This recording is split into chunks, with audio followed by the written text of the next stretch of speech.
The year 1942 was a fulcrum on which the fate of the world was balanced. On June 4, 1942, the momentum of the war in the Pacific shifted when the U.S. Navy sank 4 Japanese carriers during the Battle of Midway. After Midway, Japan did not have another victory in the Pacific. In the autumn of '42, the British broke out from El Alamein. They prevented Rommel's vaunted Africa Corps from taking control of the Suez Canal. More importantly, they kept Germany from gaining free access to the oil of the Middle East. Rommel's defeat was the beginning of the end for the Wehrmacht. Throughout the merciless Russian winter of 1942, 2 million-man armies held a ghastly death grip on each other in and around Stalingrad. Some contend Adolf Hitler ordered the conquest of Stalingrad because of his hatred for Joseph Stalin. Some contend that Stalin's ego drove his order to defend the city with, quote, "not one step backwards," unquote. Whatever the reasons, in 6 months of street-by-street combat, 1,530,000 had been killed, wounded, or captured. On February 2, 1943, 93,000 German troops surrounded in Stalingrad surrendered. Only 6,000 of them would live to return to Germany. Hitler's army was in retreat in the east from then on. There was another pivotal battle that took place in May of 1942, one that was little noted or long remembered. Following the fall of Rangoon in March of 1942, the Japanese 56th Brigade, the elite Dragon Division, poured up the Burma Road through China's back door. The last big obstacle between it and the wartime capital city of Chongqing was the Salween River and its mile-deep gorge. If we had not stopped these people at the Salween River, China would have collapsed. And if China had collapsed, we'd have had a different situation in the world. On May 7, 1942, the 56th Brigade seemed unopposed as it flowed up the Burma Road, China's vital supply line, until David Lee Tex Hill and 7 other American volunteer pilots dived their war-weary shark's tooth P-40s into the mile-deep gorge of China's Salween River. Fitted with 500-pound Russian-made bombs, the Flying Tigers made a desperate attempt to prevent the complete collapse of China. It was a mission that would change the war in the China-Burma-India theater. I'm Gary Sinise, and this is Missions That Changed the War.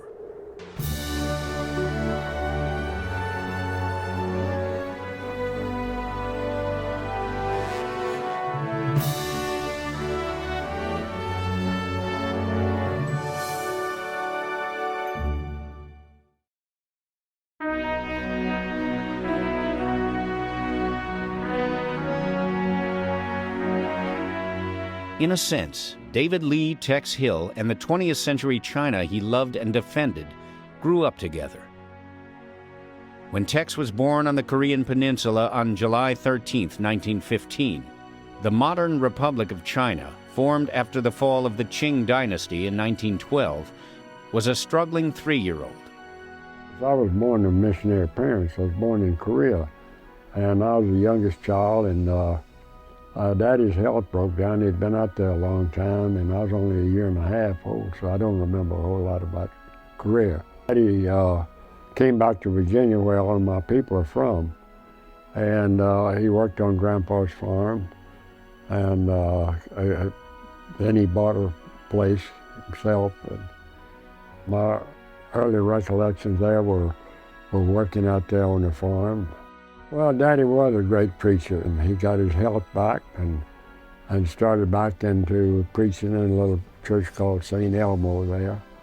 And he was called to Louisville, Kentucky, First Presbyterian Church there, and was there a couple of years. And then he was called to San Antonio in 1921. This was a big church, an old church here.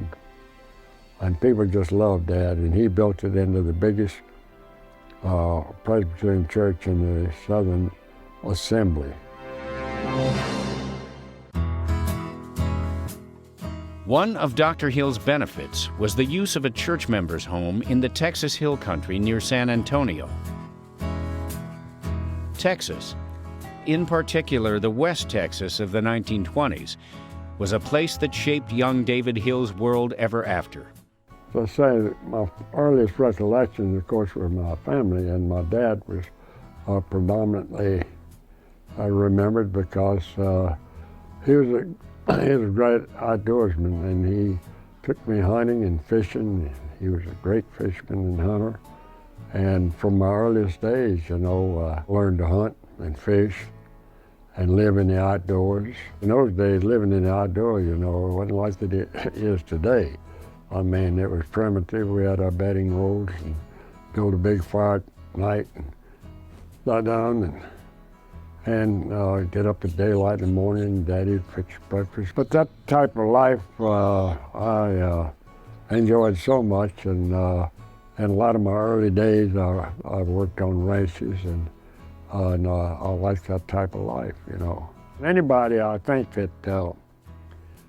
that's been in the outdoors, it equips them very well, to do what we were doing later on, as far as a fighter pilot operation. Beneath the boundless Texas skies, another fascination was growing in the mind of young David Hill.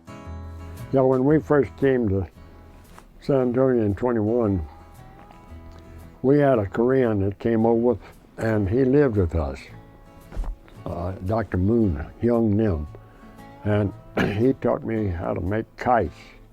And the Koreans are great on kites. And flying kites was really a great hobby. I built many of them. And he had some very fancy kind of kites that you don't normally see. And that kind of got my interest. I had a good-looking sister, and I had a good-looking cousin. And these guys from McKellar would come around with a helmet and goggles on, and I thought that was pretty cool, David Lee Hill's growing fixation with flying finally pushed him to commit an uncharacteristic act. A guy by the name of Chet Sluter and I decided that we were going to take an airplane ride. So we took our collection money and slipped off from church and went out here to a place called Windburn Field, but it's right over there near Stinson, actually. We paid this guy $1 to take us around the pattern. A guy named Dick Hare was the pilot. And then in travel area, you could always tell because the aileron stuck out further than the wings, and the pilot sits in the back, and you got a seat, side-by-side seat in the front.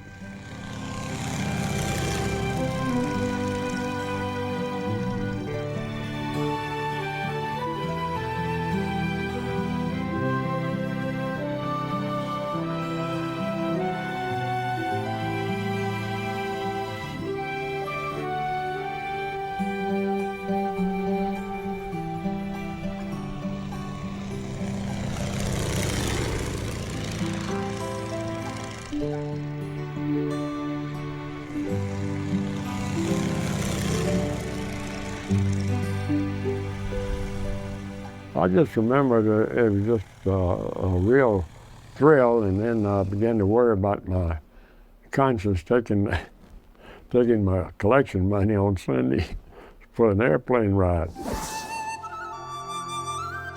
Young David Lee was also intrigued by his father's remembrances of the Far East. I didn't want to get back to the Far East, and I'd heard Daddy speak about it.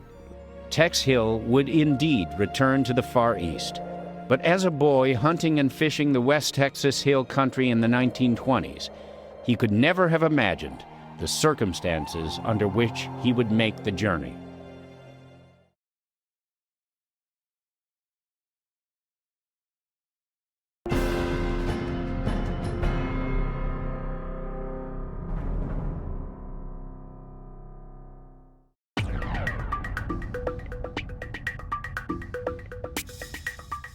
A world away from Tex Hill's West Texas, 4,000 years of dynastic rule in China were coming to a complicated end.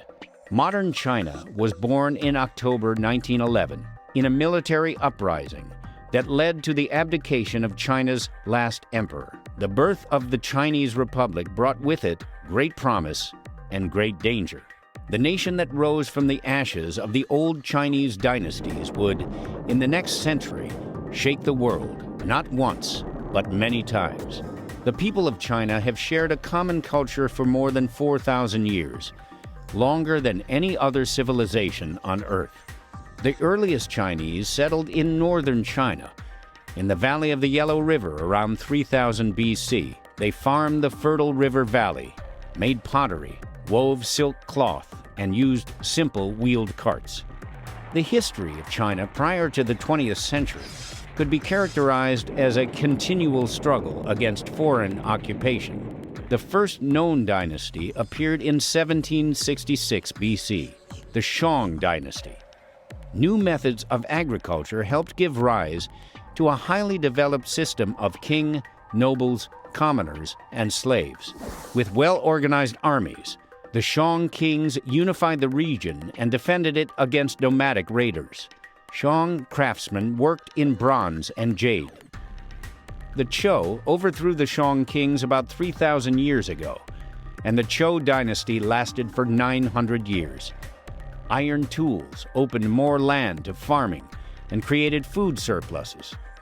A middle class arose. Zhou kings unified the country, created the first national library in 550 BC, and supported priests, scholars, and teachers. Among the scholars was the philosopher Confucius. His code of ethics, developed around 500 BC, was the foundation of Chinese thought and culture for the next 2,500 years. The Zhou kings worshipped heaven as a deity. They and all of the kings and emperors to follow would be called sons of heaven, and China would be called the Celestial Empire. Ancestor worship emerged during the Zhou dynasty, and it is still a strong influence in all Asian cultures. The early Zhou kings ruled a realm that was divided among some 200 nobles, similar to the feudal system of medieval Europe. Strong nobles overthrew weaker princes until, by 400 BC, there were only 7 states in the kingdom, each ruled by a noble family. In 221 BC, the strongest of these noble families, the Qin, declared themselves emperor. Their reign lasted less than 100 years, but it left 2 important legacies. The Qin gave the country its name, China, and replaced the feudal system with a centralized bureaucracy. For the next 2,000 years, China was ruled by a series of emperors, some strong, some weak. The country was divided and unified many times over. Chinese emperors built the world's first university in 221 BC, built the Great Wall, standardized weights and measures, and created a civil service based on merit and education. The Chinese invented the world's first sundials, water clocks, wheelbarrows, compasses, paper, canal locks, firearms, and super ships, immense seagoing junks that could carry 1,000 passengers. Over and over again, the settled farms and cities of China were attacked by nomadic foreigners from all sides. The Chinese called all such foreigners barbarians. Mongols from the northern plains conquered China in the 13th century. Their short 90-year rule left a much larger legacy in the West. When the Venetian merchant Marco Polo wrote about his travels to China, he described the court of Mongol Kublai Khan. His book, Marco Polo's Travels, was a bestseller in Europe for 300 years. In the late 1600s, China entered a long period of peace and prosperity under the Qing emperors. Western traders and missionaries were welcomed, but the army was neglected, and a population boom brought a shortage of land and a rise in poverty. In the 19th century, 2 wars against Western powers, the so-called Opium Wars, left China defeated and humiliated, forced to open its markets and ports to free trade with the West. Poverty, war, and foreign meddling in internal affairs led to several rebellions that ravaged China's economy. and weakened its emperor. The Boxer Rebellion of 1898 was aimed at expelling all foreigners from the Celestial Empire. It failed. The terms of the peace imposed by Japan and the Western powers humiliated the Chinese and rallied support for nationalist revolutionaries. One of the leaders who emerged from the turbulent 1890s was Dr. Sun Yat-sen, a physician who advocated replacing the Manchu dynasty with a republic. After a failed uprising in Canton in 1895, Dr. Sun fled the country and lived in self-imposed exile, traveling and enlisting support for his revolution. In October 1911, Chinese soldiers staged a rebellion in Wuhan. Within 2 months, all the southern, central, and northwestern provinces had declared independence from the emperor's rule.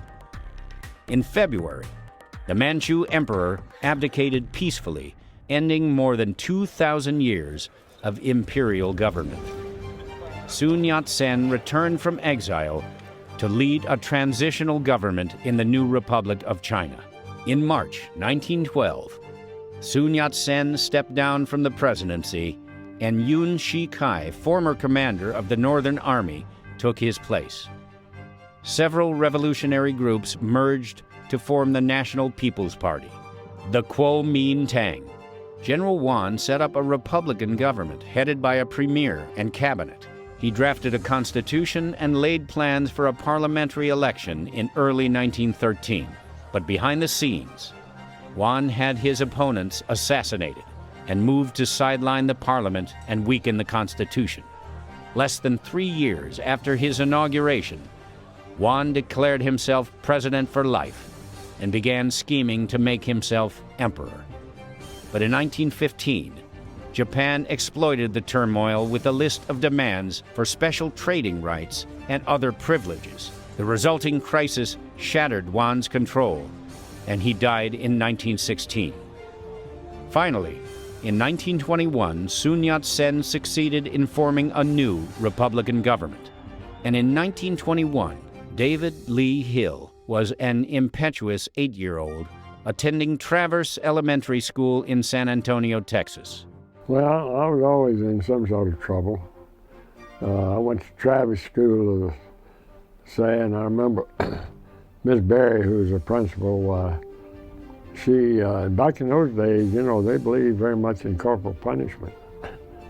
And I had a run-in with Miss Berry, and she broke out the switch.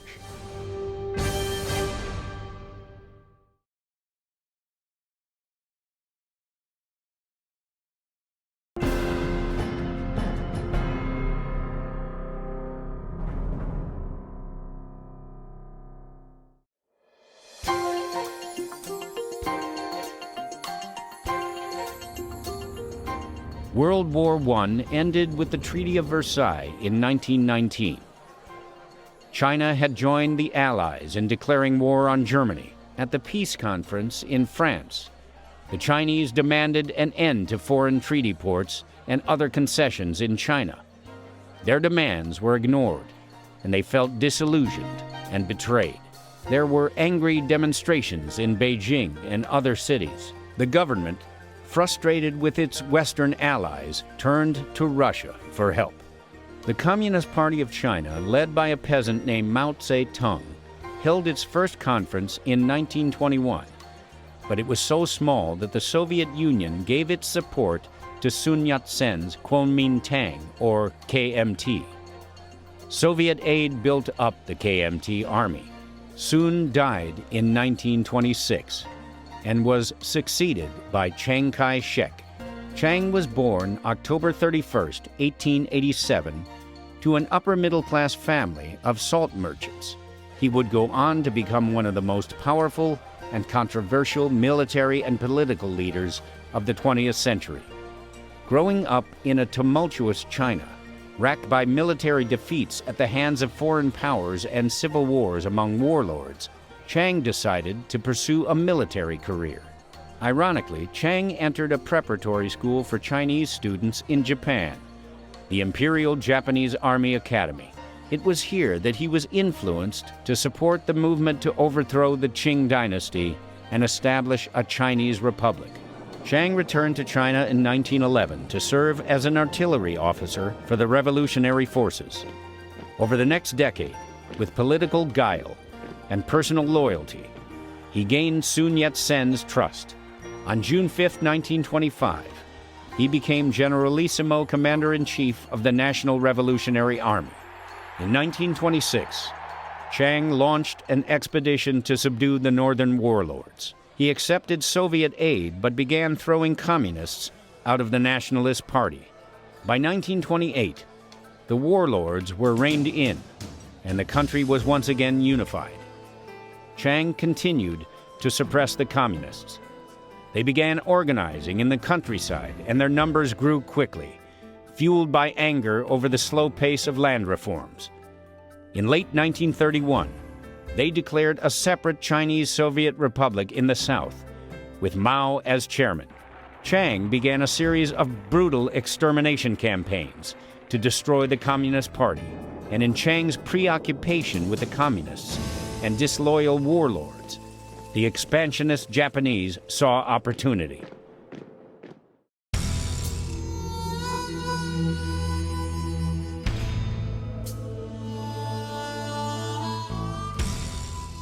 I went to the San Antonio Academy and graduated in 28. Military school, it is the oldest military school. It's something like 120 years old. But at that time, it was a high school level. And the professors, they had to be tough because they had some tough guys in there, my older brothers especially. Like the other day, I was at the alumni day, and because I'm a white rabbit, I mean, I'm the oldest living graduate. And I just told these kids, I said, you know, you guys are the hope of the world. I said, if you guys don't make it, I mean, this country's gone. Because well, nothing we can do at our age. And I said, just remember this, to any audience that I've ever talked to, that if you see a guy in uniform, you better get on your knees and thank God, because that is the only guy in the world that can save you. In the fall of 1928, Tex Hill enrolled in the Macaulay School, another prestigious military school near Chattanooga, Tennessee. His restlessness and pranks earned him many disciplinary restrictions. When he graduated at 17, Tex was ready to enlist in the Navy, but his father had other ideas. He strongly encouraged him to enter college. Tex graduated from Austin College in 1938. So an ad in the paper where they're looking for pilots. So I went down and took the exam before I graduated. You had to have a college degree. Now, I tried to get into the Army Air Corps earlier, and I was turned down, and I don't know why. You could go in with 2 years, 2 years of college. To this good day, I still don't know why I was turned down. And I don't know whether it was my eyes or what, I just don't know. But anyway, it was kind of funny to wind up after a career in the Navy and everything. And then in July '42, when our group broke up, you know, the Army Air Corps wanted me bad. In China, the Japanese were capitalizing on the domestic turmoil facing Generalissimo Chiang Kai-shek and the nationalist Chinese. Japan saw Manchuria as a limitless supply of raw materials, a market for her manufactured goods, now excluded from many Western countries by Depression-era tariffs, and as a protective buffer state against the Soviet Union in Siberia. Japan occupied Manchuria in 1931 and set up a puppet government in northern China. There was the growing anti-Japanese feeling in China, but Chiang ignored it. He declared that he would deal with Japanese aggression only after he had dealt with the communists. Finally, in late 1936, the Kuomintang Army forced Chiang to give up his anti-communist campaigns form an alliance with the Chinese Communist Party, and face the Japanese threat head-on. 6 months later, a skirmish between Chinese and Japanese troops at Beijing's Marco Polo Bridge set off the spark that ignited all-out war between China and Japan.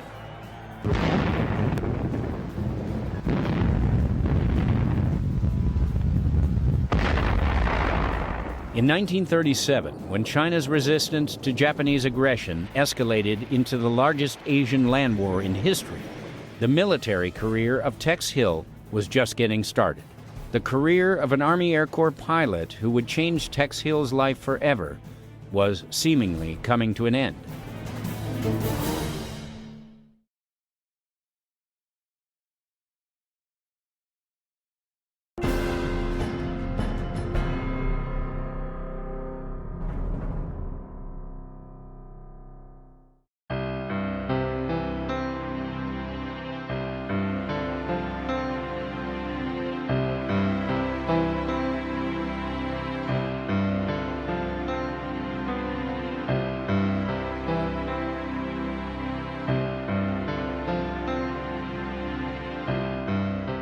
Claire Chennault was born September 6, 1893, in Commerce, Texas, and raised in Waterproof, Louisiana, a tiny farming town in the Mississippi Delta. He had a pleasant childhood, Tom Sawyerish by some accounts, though he later described himself as something of a loner. He attended a one-room schoolhouse and in 1909 entered Louisiana State University at Baton Rouge. He was a good student and participated in ROTC and in basketball, baseball, and track. He also applied to West Point and Annapolis. As an adult, Chennault always gave his birth year as 1890, adding 3 years to his age. After one semester at LSU, he transferred to a teacher's college and a year later, in 1910, at age 17, went to work as the teacher and principal of a country school near Shreveport. Chennault married Nellie Thompson on Christmas Day 1911 and left teaching to find work that would support a family. The United States entered the First World War in April 1917. Chennault quit his job at a tire factory, joined the U.S. Army, and earned the rank of first lieutenant. Stationed at Fort Travis in San Antonio, Texas, he was near Kelly Field, the Army's pilot training base. Chennault snagged an assignment to Kelly Field as a drill instructor. He was still at Kelly Field when the war ended, and he finally got the assignment he had hoped for. As a U.S. Army aviation cadet, private flying lessons had taught him some bad habits, and a civilian instructor at Kelly washed him out of the aviation program. A second check ride with a military pilot got him reinstated, and he earned his U.S. Army wings in April 1919. He served a brief tour patrolling the Mexican border and was given a routine discharge into the Army Reserve. When Congress expanded the Army Air Service in 1920, Chennault re-entered active service as a flying officer. He served mostly in non-flying assignments until 1922, when he was sent to the famous Hat in the Ring Squadron, the 94th, at Ellington Field, Texas. Chennault proved to be a superb pilot. After a year in the 94th, he was given command of the 19th Pursuit Squadron based on Ford Island at Pearl Harbor, Hawaii, and Chennault flew coastal patrols and set up an early warning system of aircraft spotters. Deafness was a common problem among military pilots of the day who flew open-cockpit airplanes. Chennault was no exception. He flew with a medical waiver for deafness, logging over 1,300 hours in the air. In 1930, with the rank of captain, Chennault was sent to the Air Corps Tactical School and joined the faculty as head of the Pursuit Section. It was the birthplace of the doctrine of precision daylight bombing, the idea that fast, heavily armed bombers would always get through to their targets. A tight-knit group of officers, who became known as the Bomber Mafia, believed that the bombers' speed, high altitude, long range, heavy armament, and tight formations would overcome any defenses thrown at them. Boeing's new YB-17 bomber seemed to confirm these claims. The prototype that would become the B-17 Flying Fortress could fly faster and higher than the Army's frontline fighters, and it bristled with guns. No anti-aircraft shell can reach it, and no pursuit plane can catch it, so said the advocates of daylight strategic bombing. They claimed that fighter escorts would be unnecessary. Besides, they said, even the best pursuit planes lack the speed and the range needed to escort the bomber. As a student at the tactical school, Chennault met Captain Clayton Bissell, a World War I ace. Bissell was a true believer in the bomber doctrine. Chennault disagreed. The Army had recently received the new Boeing's P-12 biplane, the world's fastest and most agile pursuit aircraft. Chennault believed that pursuit planes like the P-12 could shoot down bombers. But, said Chennault, progress would also bring faster, more capable pursuit aircraft. Bissell and others believed that the age of the pursuit plane was over. While the bomber mafia won converts in Washington, Chennault practiced aerobatics and thought about pursuit tactics against bombers. He and Bissell would clash again over tactics in China during World War II. The commander of the tactical school asked Chennault to form an exhibition flight team for the Army. Flying P-12s, they put on a three-plane aerobatic show like no other.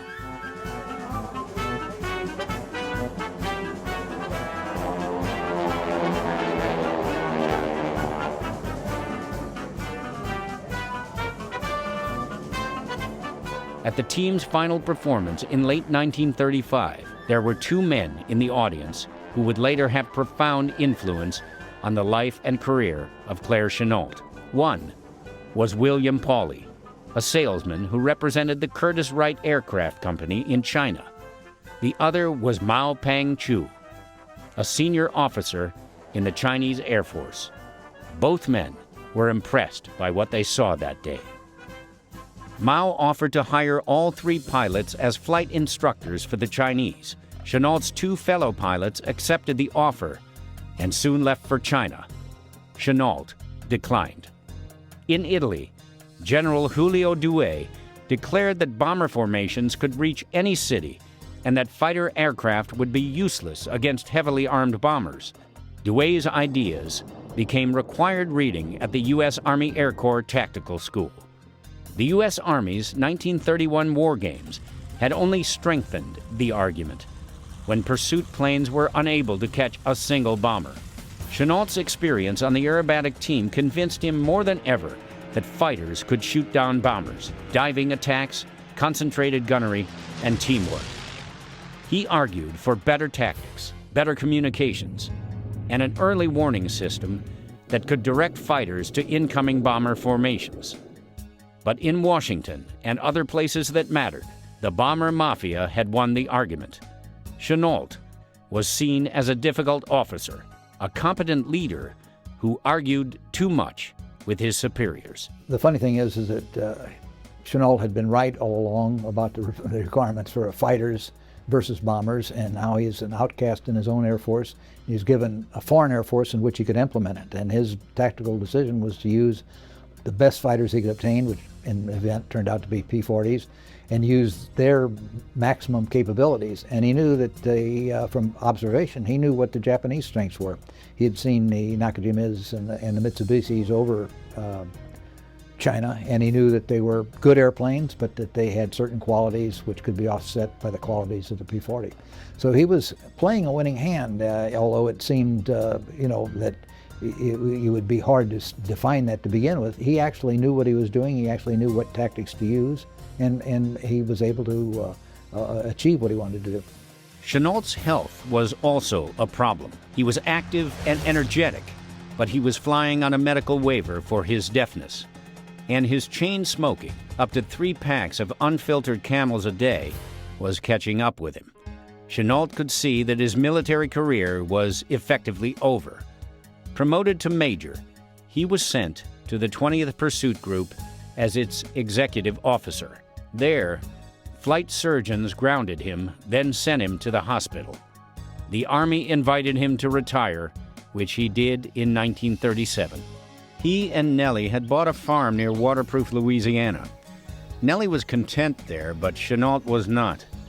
He had been quietly negotiating with the Chinese to study and analyze the Chinese Air Force, a 3-month assignment at far above his Army pay. The day after he retired from the Army, Chennault boarded a ship in San Francisco bound for China.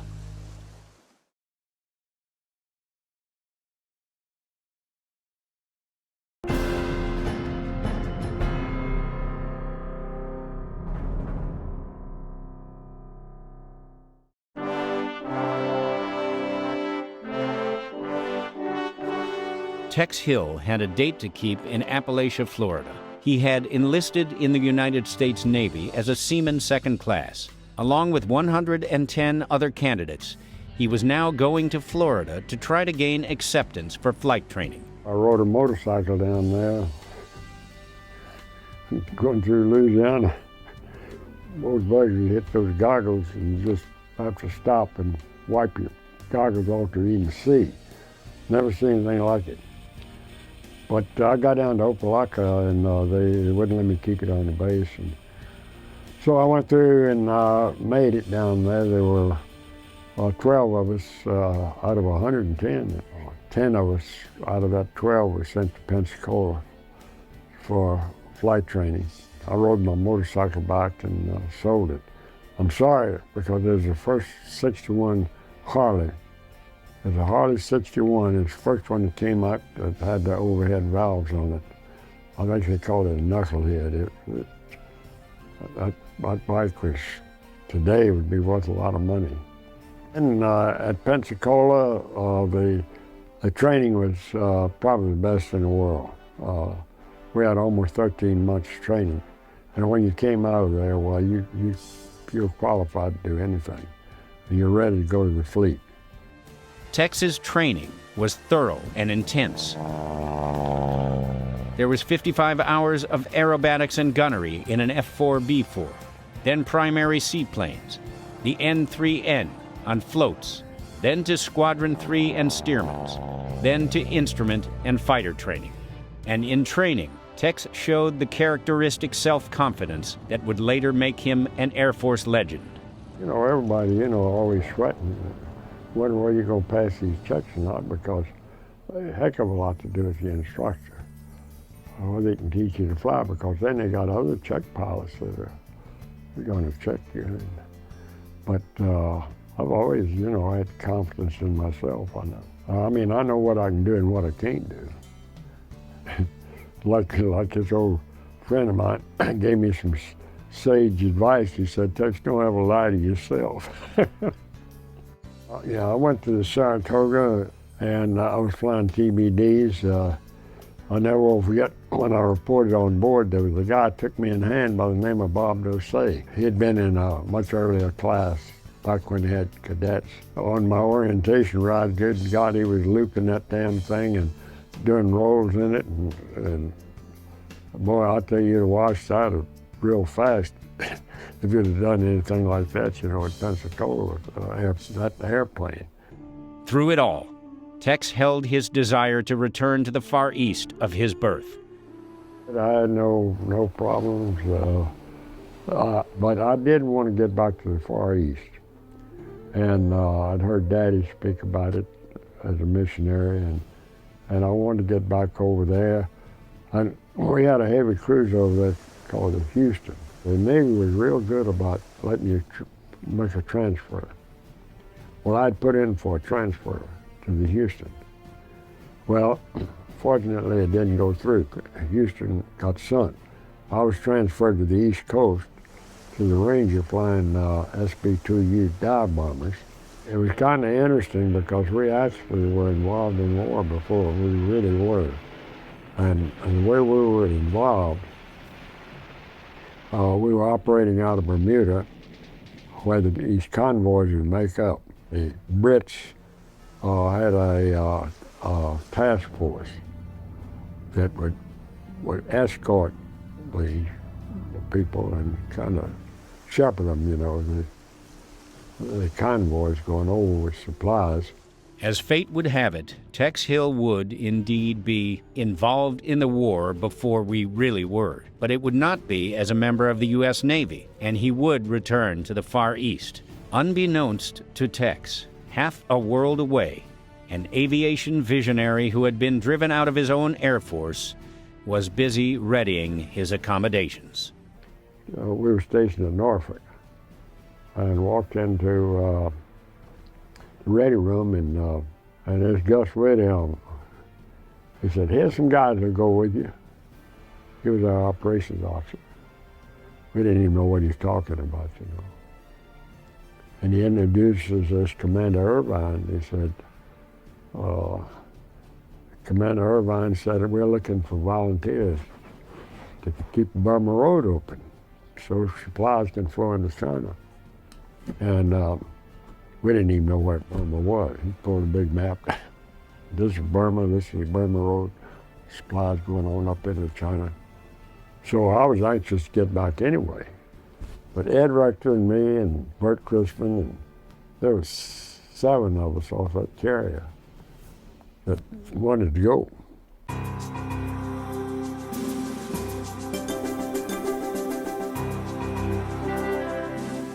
The way we were actually structured, Chennault had come to the States. China Air Force had been decimated, as in name only. And they needed an instant Air Force if they were going to stay in the war. And Chennault came back, and Hap Arnold, George Marshall, Admiral Tower, Stimson, they were all against it. He said, "It's just one of Chennault's pipe dreams." So Chennault, through a guy named Joe Alsop, who's kin to the president some way, so he was able to set up a meeting with Chennault and Roosevelt. And Chennault convinced Roosevelt that if you want to keep China in the war, he said, you don't have to have an instant Air Force over there. So they set up all this stuff. And the funny thing, because there's a requirement that Chennault wanted, he wanted 100 fighter pilots for $500 pursuit experience. And General Arnold told him, he said, "Chennault, if I were to give you that many airplanes, that many pilots with that kind of experience," he said, "you'd fold up my entire pursuit section." And Chennault always endeared himself by saying, "General, if you can't spare that many people with that kind of experience, you don't have any pursuit section to begin with." 1937. For the second time in 40 years, Japan is attempting to make territorial gains within the borders of China. 2 years before the onset of World War II in Europe, and 4 years before the Japanese attack on Pearl Harbor, the largest Asian land war in history is raging. The suffering of the civilian population is as horrendous as it is widespread. Much of it is a result of the indiscriminate bombings of civilian population centers, bombings which go virtually unchallenged by the Chinese Air Force. In 1937, conventional military wisdom stated the bombers would always get through, that modern bombers, self-protected by onboard ordnance, could not be stopped by pursuit or fighter aircraft. Not everyone agreed. As a captain in the U.S. Army Air Corps, Claire Chennault had argued up and down with his superiors that, with the right tactics, pursuit aircraft could effectively defend against the bombers. In fact, Chennault effectively argued himself into a premature retirement from the U.S. Army Air Corps at age 42. In China, theoretical debates meant little. As fate would have it, in the cauldron of the Second Sino-Japanese War, with the whole world watching, Claire Chennault would be given a second chance, a chance to prove the tactical worth of pursuit aircraft in real-time combat conditions. But first, he would have to find airplanes and pilots with which to do it, to save the now decimated Chinese Air Force, Chennault needed trained, experienced fighter pilots from outside China. He needed a cadre of U.S. pilots willing to risk their military careers to help defend a nation and a culture a half a world away. A proud, ancient culture that was being brought to its knees by modern weaponry. Chennault needed men like triple ace David Lee Tex Hill, men who were willing to fly combat even though their own country was not yet in the war. Men who were willing and able to fly missions that changed the war. I'm Gary Sinise, and this is Missions That Changed the War.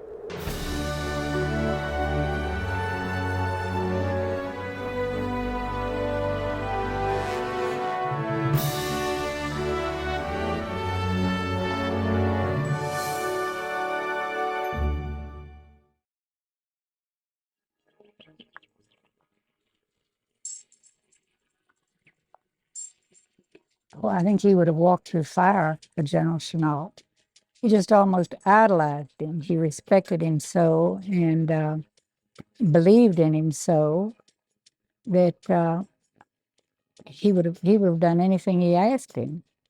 And I would have never questioned it, not in the heat of war at all.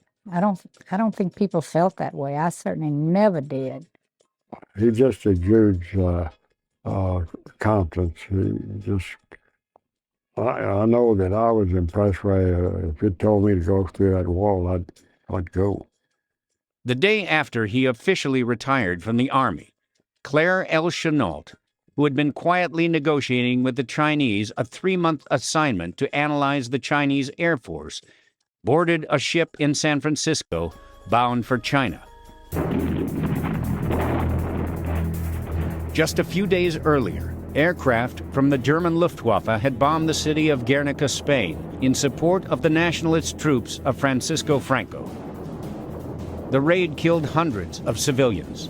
The world saw it as a terror bombing, a grisly confirmation of the prevailing wisdom about strategic bombers. En route to China, Chennault's ship docked overnight in Kobe, on Japan's main island. Chennault and a companion spent the time ashore doing some amateur spying on Japanese civil defense measures. The next stop was Shanghai, China. A so-called treaty city, Shanghai was governed and garrisoned by several Western countries, including Britain and the United States. Outside of Shanghai, Hong Kong, and a few other treaty cities, China was a patchwork of rulers and alliances. The Soviet Union and Chinese communists controlled northern provinces. The Japanese occupied Manchuria, and independent warlords held the rest of the country. Generalissimo Chiang Kai-shek was the leader of China's Nationalist Party, the Kuomintang.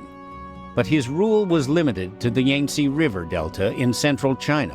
Western allies considered Chiang to be China's leader, but to many Chinese, he was merely the strongest of the warlords. In June 1937, when Chennault arrived in Shanghai, China and Japan were not officially at war. There had been intermittent fighting since 1931, local skirmishes that both sides described as incidents. China was racked by civil war. On one side, the Kuomintang, led by Chiang Kai-shek. On the other, the Chinese Communists, led by Mao Zedong. In 1931, Japan exploited the turmoil to invade Manchuria. Japanese propaganda presented the invasion as a holy war, aimed at uniting all of Asia under Japanese rule. By 1935, Japan controlled northern China through a puppet government, and the Japanese were exploiting internal conflicts to expand their influence. China appealed to the League of Nations for help against the invaders.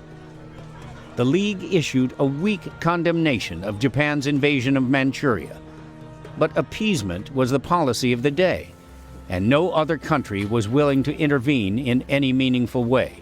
Through the 1930s, both countries had reasons to avoid all-out war. The Kuomintang needed to unify its warring internal factions and defeat the Chinese communists.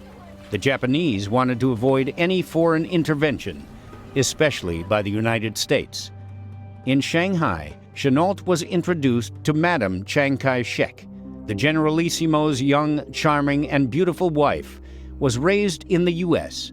and educated at Wellesley College. She was a modernist, in contrast to her traditionalist husband. And in 1936, she took on the role of Secretary General of the Chinese Commission on Aeronautical Affairs. It was she who had hired Claire Chennault.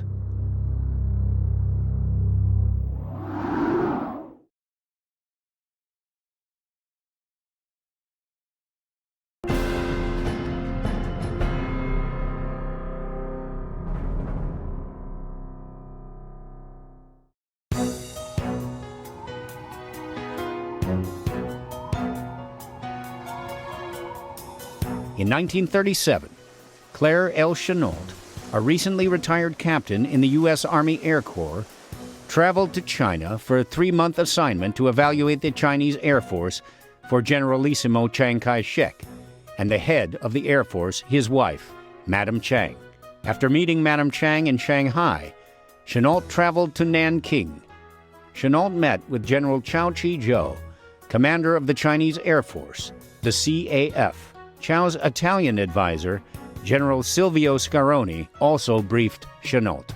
From there, Chennault went on to visit several CAF airfields and flight schools, including the primary flight school run by Americans at Hangzhou. Early July found him at Luoyang, where Italian pilots ran a flight school, assembled airplanes, and flew combat missions against the Chinese communists.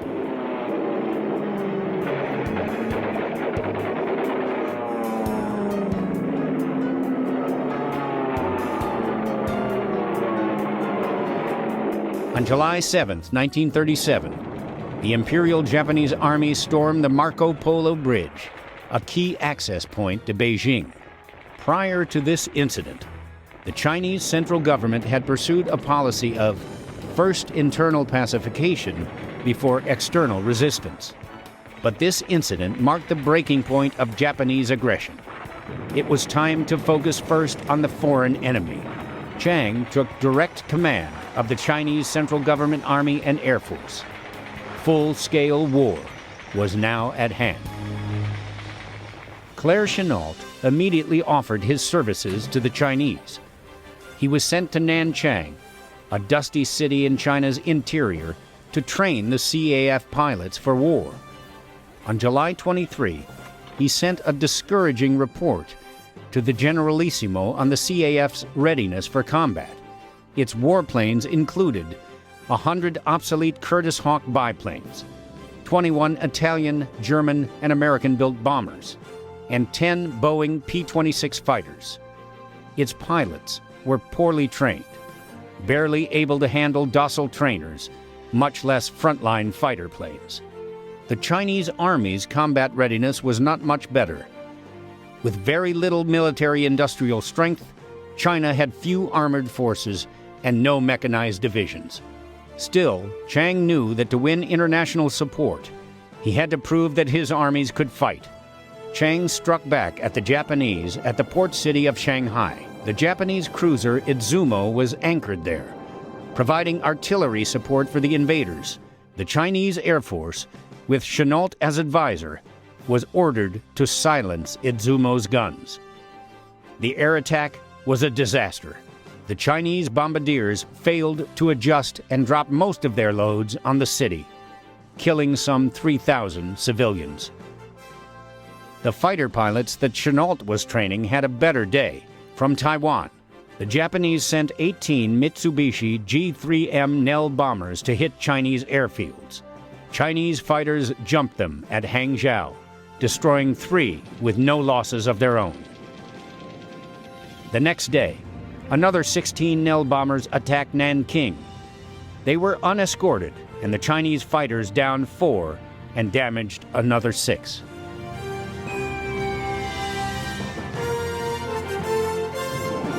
On that same day, the Japanese aircraft carrier Kaga sent 12 Mitsubishi B-2M biplane bombers to attack Hangzhou. Only one returned. Chennault was earning his instructor's pay. But by late August, Japanese fighters were escorting the bombers. The Chinese biplane Hawks were no match for the fast and agile escorts. Open cockpit monoplanes with fixed landing gear, similar to the Boeing P-26. Chennault, like most Westerners, did not believe that the Japanese could design or build advanced aircraft. The new escorts were at first thought to be German Heikels or French Dugatines. They were, in fact, Mitsubishi A5Ms, allied name Claude, a Japanese design and direct ancestor of the Japanese Zero. Assigned to set up air defenses at Nanking, Chennault established a simple but effective early warning system. Spotters at locations around the city reported by Army field telephones to a map room in the city's stadium, where incoming bogies were plotted. To control the fighters, Chennault put a radio in each leader's airplane, so the plotters at the stadium could vector the fighters to intercept the incoming enemy planes. Shanghai and Hangzhou adopted similar systems. As Japanese bombers and escort fighters began to dominate the daytime skies, Chennault shifted his forces to dawn and dusk raids. He trained his bomber pilots by mocking up Japanese ships with patterns of lights on the runways. When the bombers attacked the ships, their searchlights and muzzle flashes guided the bombers in, and their bombs damaged several Japanese warships. Chennault often accompanied these missions as an observer, evaluating Chinese and Japanese tactics from the cockpit of a Curtiss Hawk.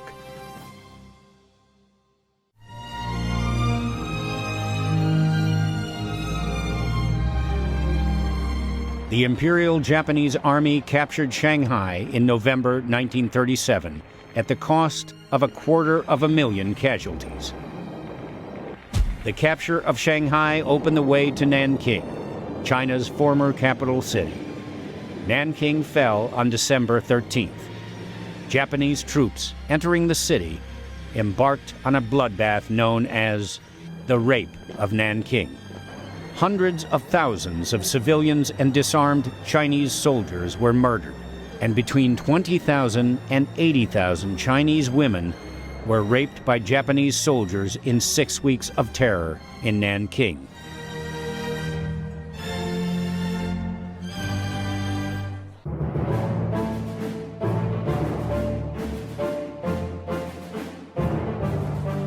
An international mix of mercenary pilots descended on China in the wake of the Japanese invasion of Shanghai.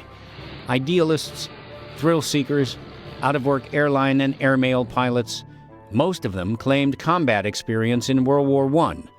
Their flying skills ran from excellent to non-existent. Their skill at carousing was uniformly high. Chennault organized them into the CAF 14th Squadron and began weeding out the incompetents and training the rest. Based at Hangzhou, the 14th was equipped with 30 Vultee light bombers. The squadron flew its first mission with 4 Vultees on 23 January 1938. 2 of the bombers turned back and 1 crashed. The remaining bomber failed to find its target. Soon after that abortive raid, Japanese bombers attacked Hangzhou. The Vultees were lined up wingtip to wingtip, fueled and armed. A bomb hit one of them, and the entire line was incinerated.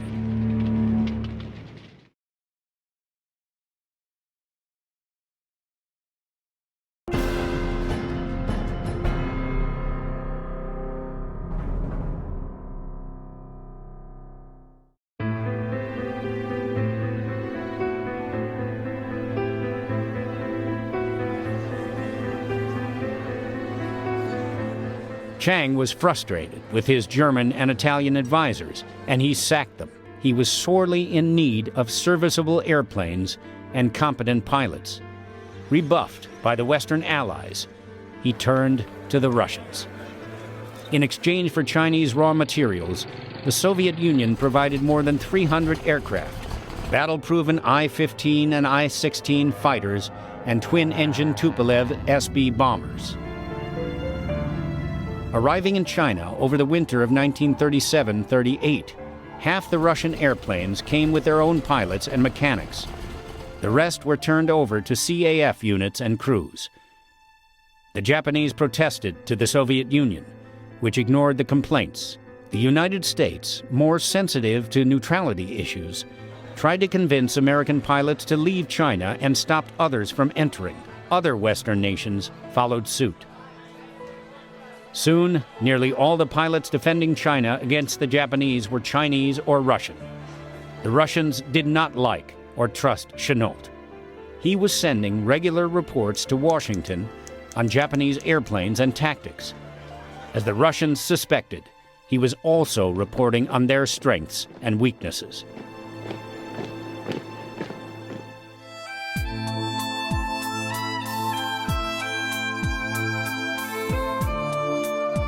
Chiang continued to shake up his headquarters staff. He kicked Chu Chi-jiao off the Aeronautical Commission and sent him to Kunming in the far western province of Yunnan, near the border with Burma. Chennault went with him to help him set up CAF flight schools.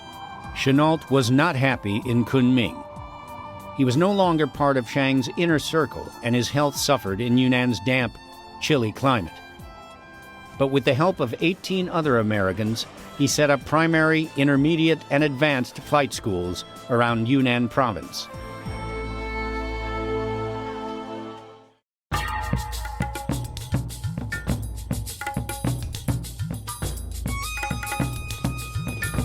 The Imperial Japanese Army, numbering 750,000 men, pushed the Chinese west. Chiang moved his capital to Chongqing, about 500 miles northeast of Kunming.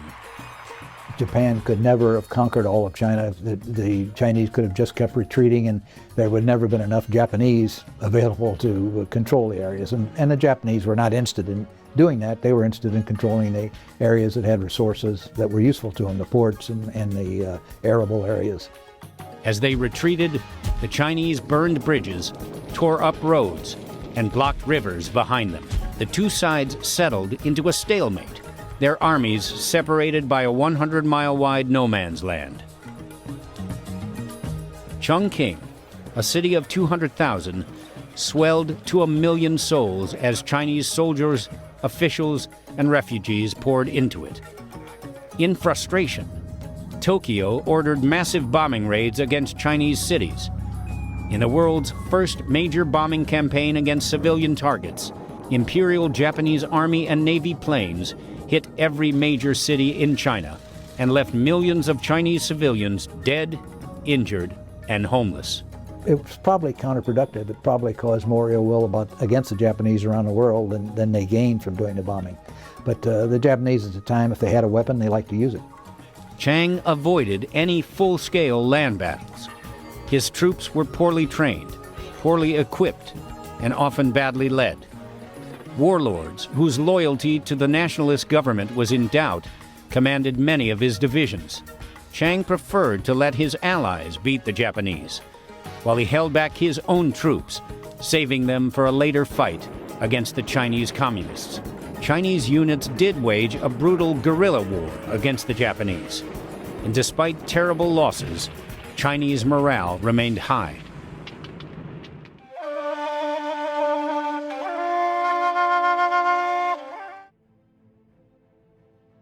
The Japanese now controlled China's seaports. A narrow-gauge railway, built by the French, ran from Saigon in French Indochina to Kunming. But the French closed the railway under pressure from the Japanese government. Supplies for the Chinese Army and Air Force had to come through the British colony of Burma to the west. By sea to Rangoon, by rail, truck, or barge to Lashio, Burma, then over the Himalayas along the ancient Silk Route, 717 torturous miles to Kunming. The Chinese had begun improving the Lashio-Kunming Road in 1937. 200,000 forced laborers had leveled, straightened, and widened the road and paved it with stones. The new road climbed through mountain ranges 9,000 feet high, plunged into river canyons 5,000 feet deep, crossed gorges on chain suspension bridges, and negotiated steep slopes on miles and miles of wicked switchbacks. When it was completed in 1939, it was China's only major supply route. Journalists called it the Burma Road. A few critical supplies reached Kunming by air from Burma or India, but that was just a trickle. Guns and ammunition, tanks and artillery, fuel, aircraft and spares, virtually everything the Chinese Army and Air Force needed came over the treacherous Burma Road, by truck, mule train, elephant, and on foot. But the British were nervous about the Burma Road. They were worried that allowing their colony to be used as a supply route for China would offend the Japanese. For months in mid-1940, while the British dithered, war materials meant for Yunnan piled up on the docks at Rangoon. Finally, in October, Britain gave up trying to make peace with Imperial Japan and reopened the supply route to China.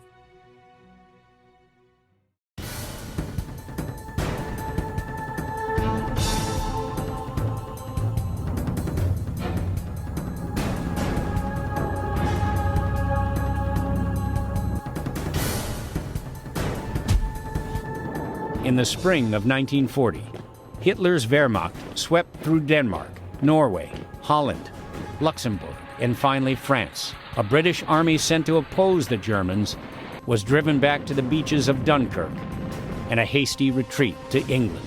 In Europe, Britain now stood alone against Hitler's dreams of empire. In Washington, President Roosevelt began pushing a reluctant America toward aiding the British. Taking advantage of France's defeat, the Japanese occupied French Indochina, with its vast resources of rubber and rice, and a strategic airfield near Hanoi.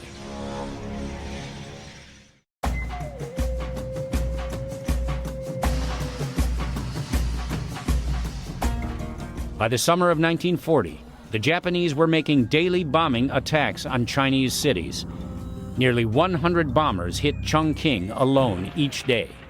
In September, from their new base at Hanoi, Japanese bombers began striking at Kunming and other CAF training fields in Yunnan. Chennault's Chinese pilots were fighting valiantly. Chongqing was beyond the range of Japanese fighters, and the Mitsubishi Nell bombers were unescorted. Chinese fighters shot down 9 of the twin-engine bombers and damaged 300, a serious toll by Japanese standards. Fast, agile, and mounting 20mm cannons, the new escorts destroyed 13 Chinese fighters in one day. The new kid on the block was the Mitsubishi A6M-0. Chennault studied the Zero carefully and sent detailed descriptions to Washington. His dispatches were mostly ignored. Common wisdom declared that the Japanese were not capable of designing and building a superior fighter, but the Zero was far superior to Chinese fighters. It was equal or superior to America's frontline fighter planes. The Imperial Japanese fighters and bombers far outnumbered the small Chinese Air Force.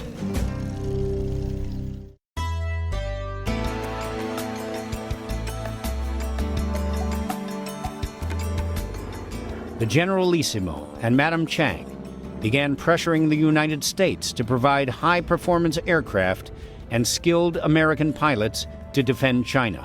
America was not yet at war with Japan, and the output of its aircraft factories was promised to England. But China and the Changs had powerful friends in Washington, D.C. Madame Chang's brother, T.V. Soong, was China's top lobbyist in Washington. A Harvard graduate and a skilled diplomat, Soong was well-liked and well-respected in the American corridors of power. In communiques to Washington, Chiang Kai-shek warned of the consequences of a Japanese victory in China. 500,000 Imperial Japanese troops, no longer needed on the continent, could sweep southward through the Philippines, Malaysia, and Singapore to Australia. The situation was dire. Finally, in October of 1940, Chiang told Chennault, "You must go to the U.S." China Air Force has been decimated. It's the name only. And they needed an instant Air Force if they're going to stay in the war.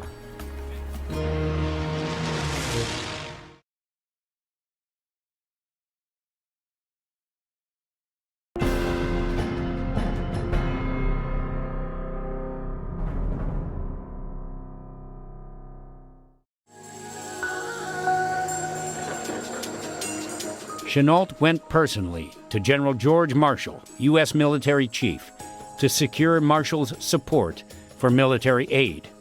I think that everybody realized that something had to be done for China. They didn't want Japan to be able to have a victory in China and not be occupied there and to be able to use its forces elsewhere. They wanted to supplement it. And so when there became an avenue to A, sell Curtiss airplanes, and B, provide aid to China inexpensively, and also C, do it covertly, which sort of appealed to Roosevelt.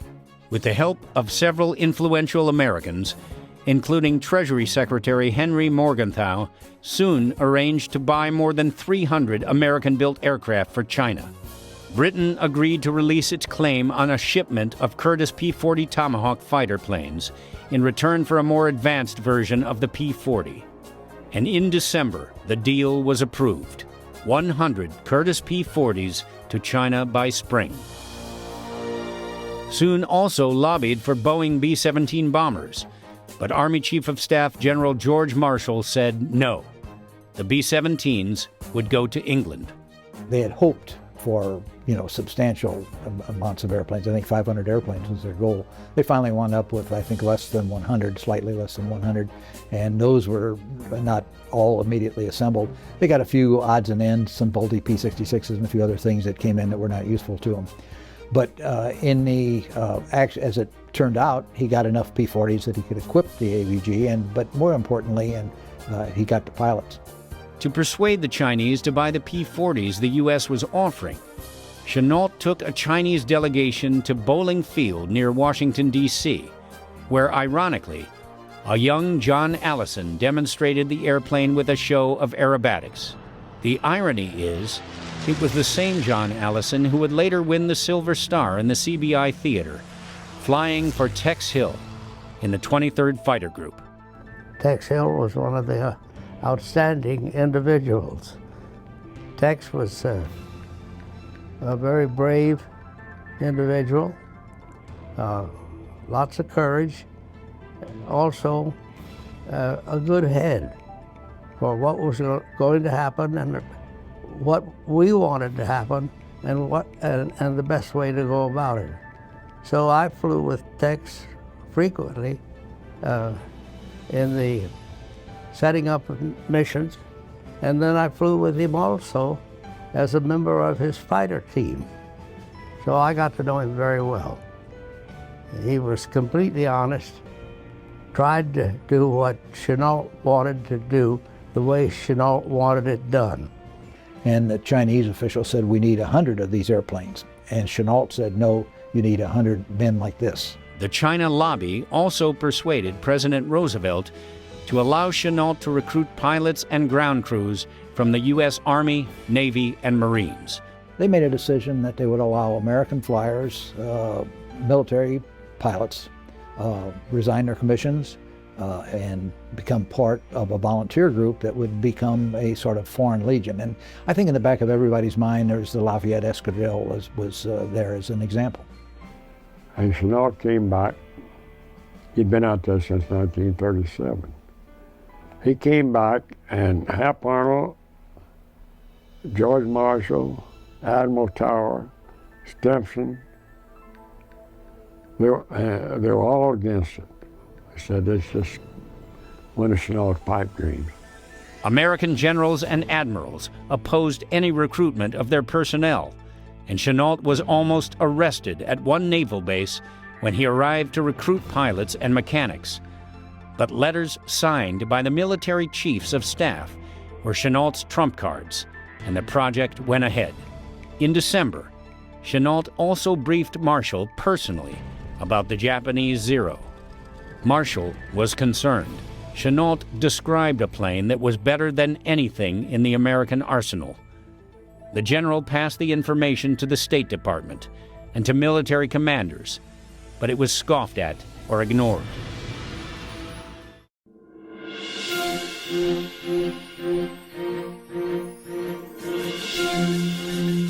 The first batch of 35 P-40s left New York Harbor on the 19th of February, 1941, on a cargo ship bound down the Atlantic, around the Horn of Africa, and across the Indian Ocean to Rangoon. The voyage took 3 months. Each plane was in 2 crates, one for the fuselage and one for the single-piece wing. They came from the factory missing some key components that Chennault or his agents had to purchase separately. Allison engines from General Motors, radios from RCA, guns from the Colt Manufacturing Company, and gun sights from the U.S. Army. These were shipped with the second batch of aircraft. At Rangoon, much of the heavy lifting was done by hand. Mobs of Indian and Chinese workers muscled the crates onto trucks, then opened the crates and muscled the wings and fuselages to the assembly area, and the planes were towed 10 miles to Mingaladone Airport for final assembly. In the tropical sun, the planes became too hot to touch, so the assembly work was done under open-air thatched roof shelters. 2 of the planes were lost before they left the docks. One was missing so many parts it would never be airworthy, and a wing crate was accidentally dunked in the harbor. When it was opened 2 days later, salt corrosion had ruined the wing. Both planes were set aside for spare parts. The first of the P-40s was test flown on June 12th. P-40 was, in effect, a lash-up. It took the P-36 and they put an Allison engine on it and converted it from the P-36 to the P-40. And it had a integral wing, a one-piece wing that was very, very strong, and it provided a lot of strength to its structure. So the P-40 was, the greatest quality was that it was available. It had been put into production, and there were a lot of them coming off the production lines, and pilots were familiar with it. And so it had the quality of speed of about 340, 350 miles an hour, which was not the fastest in the world, but competitive. Not the most maneuverable in the world, but strong, able to dive, and it had 650 caliber machine guns, which gave it a lot of firepower compared to the Japanese airplanes. And so Chennault knew this, and he devised the tactics of climb, dive, and zoom, to get above the Japanese formation, come to the Japanese formation shooting, dive away from it, and recover someplace else, and then make another attack. And in no cases do you dogfight with any of the Japanese fighters, which was absolutely the correct way to fight the airplane. Recruiting for pilots and ground crews began in April. Chennault hired 3 recruiters for what was now known as the American Volunteer Group, or AVG. Skip Adair had come home from China after his CAF flight school in Yunnan was closed. Rutledge Irvine was a retired Navy commander, and Richard Allworth was an Army pilot who, rumor said, had flown with the Lafayette Escadrille before World War I.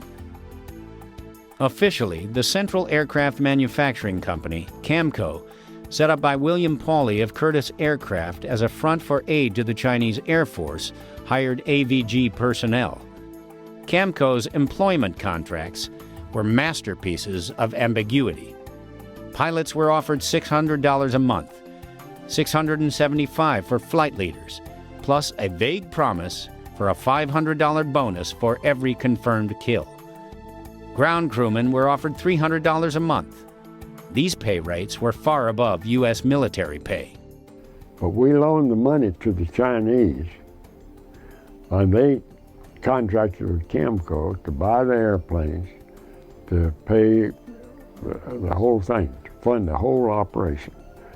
Do you know that our biggest cost of the $13 million for that year's operation? We bought our airplanes with that. We paid $7.5 million, $75,000 apiece for the P-40s. And the only reason we got them is because the British were promised the upgraded version of the P-40, and they cut 100 P-40B models off of their line, and they were to get the next generation P-40s. And so that's where we were able to get in business. Some signed on for the money, some for adventure or for the chance to travel, some out of boredom with peacetime military duties.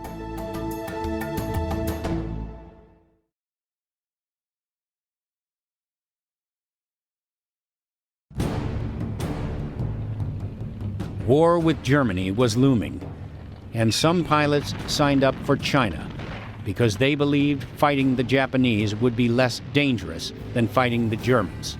The recruiters often claimed that the Japanese were poor pilots flying second-rate airplanes. Besides, some prospects were told, "You'll mostly be shooting down unarmed cargo planes." Chennault wanted qualified fighter pilots. He got some. But the rest were a mixed bag. Seaplane pilots with little time in land planes, and low-time pilots who inflated their flying experience. The quality of the recruits improved only after Chennault ordered his recruiters to be truthful and more selective. One of Aldworth's recruits was Gregory Boyington, part Cherokee, and a 28-year-old Marine Corps lieutenant and a flight instructor at Pensacola. Boyington was a hard drinker and a scrappy brawler, qualities that would not always endear him to Chennault. Irvine's first two prospects were a pair of Navy dive bomber pilots, Eddie Rector and David Tex Hill. We were stationed in Norfolk and walked into the ready room in operations there on shore. And there's Gus Whithelm. He said, "Here's some guys that'll go with you." He was our operations officer. We didn't even know what he was talking about, you know. And he introduced us as Commander Irvine. He said, Commander Irvine said, "We're looking for volunteers to keep the Burma Road open so supplies can flow into China." So I was anxious to get back anyway. Irvine made it very clear the contract was very lucrative that he explained to us, you know. But we did, in the Navy, you got a complete discharge. I mean, there wasn't any reserve status or anything. You lost a year's service. Of course, we eventually got it back, but at the time, the Navy washed their hands of all of the volunteers that came out of the Navy. 100 pilots signed up. 99 went to China. One pilot, Ajax Baumler, was held back. He had violated an earlier passport by fighting in the Spanish Civil War, where he shot down 6 German and Italian fighter planes. The first batch of 31 AVG personnel, ground crews, clerks, and a chaplain sailed from San Francisco in June and reached Rangoon on July 28th. The main group, 37 pilots, 84 ground crewmen and staff, and 2 female nurses, sailed on July 8th.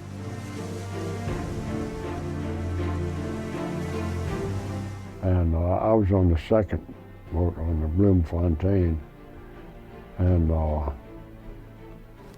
very interesting trip over there. Half missionaries, half AVG people. And I don't know who converted who on that trip, I can tell you. But those missionaries had a fertile field to operate in, that's for sure.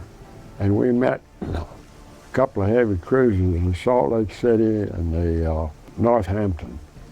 And they were coming out of Australia when we were going in. And the ambassador met us. We went into Brisbane. But the funny thing about it is, the ambassador said, "Man," he said, "if I had a headache," he said, "I've been rounding up sailors there for a week." See, the diggers were all off fighting the war, you know, and the ratio of women was about 5 to 1 to one man. And when those sailors went ashore, man, these women swarmed on them. They thought they'd died and gone to heaven. The liner and her escort slipped south of the equator toward Australia to avoid the Caroline and Marshall Islands occupied by the Japanese. They arrived in Singapore on August 11th, where the AVG contingent waited for transit to Rangoon. Chennault arrived back in Chongqing on July 18th. his Chinese DC-3 landing in the midst of a Japanese bombing raid. He took careful note of Japan's new G-4M Betty bombers and studied the wreckage of a Japanese Zero fighter shot down during the raid. Months earlier, Chiang Kai-shek had asked for American fighters and pilots in part to protect Chongqing, his capital city. That help had not arrived in time. Imperial Japanese bombers pounded Chongqing again and again and again. But across the mountains, at airfields in Burma, an American tiger was waking, and a legend was about to be born. I don't think people have ever really understood the significance of that Salween mission. And now the people who were involved in that do, but none of the historians have really picked up on it and understand that this could have been an entirely different world, you know, if that mission had failed.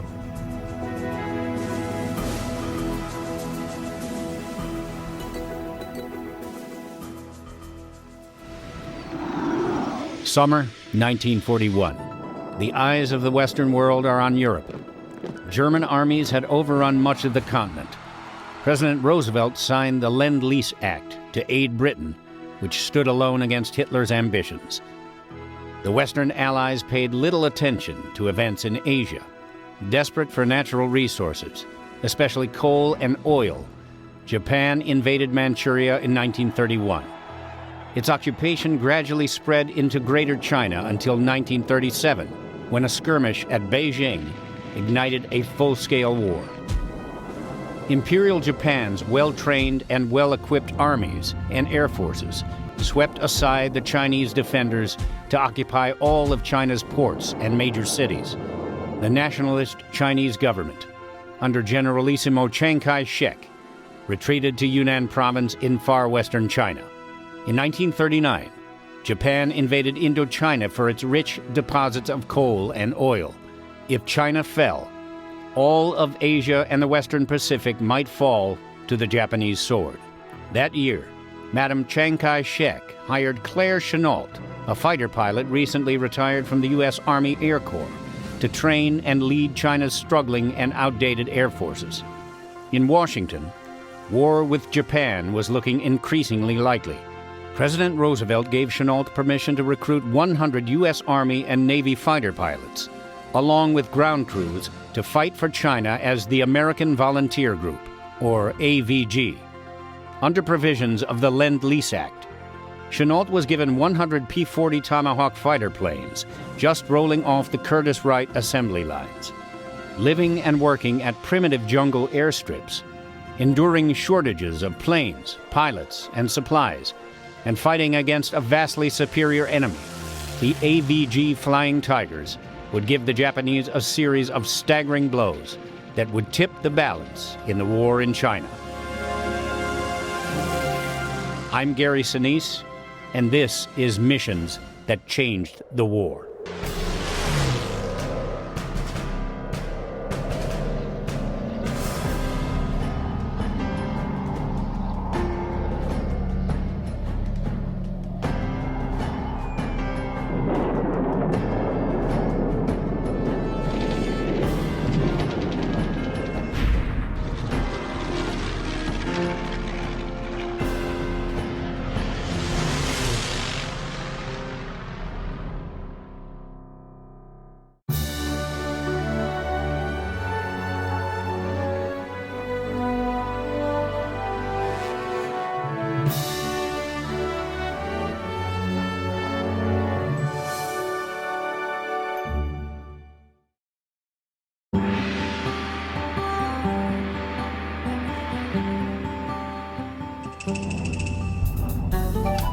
The first American volunteer group of the Chinese Air Force was officially created on 1 August 1941 by order of Generalissimo Chiang Kai-shek.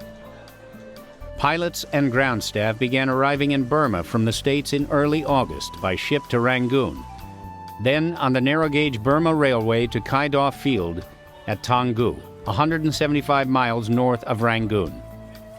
What the newcomers found at Kai-daw Field didn't please them. They griped about the tropical heat, the torrential rain, the millions of bugs, the primitive bamboo huts, the uncomfortable cots, and the British supplied cigarettes and food. AVG chaplain Paul Frillman feared a mutiny. It was a real harsh environment. Tungu, the Brits wouldn't even be there. They'd move out of there in the summertime. Butch Carney, who had been with Chennault in Yunnan, China, appointed 3 squadron leaders. Robert Sandy Sandell, a former Army flight instructor, got 1st Squadron.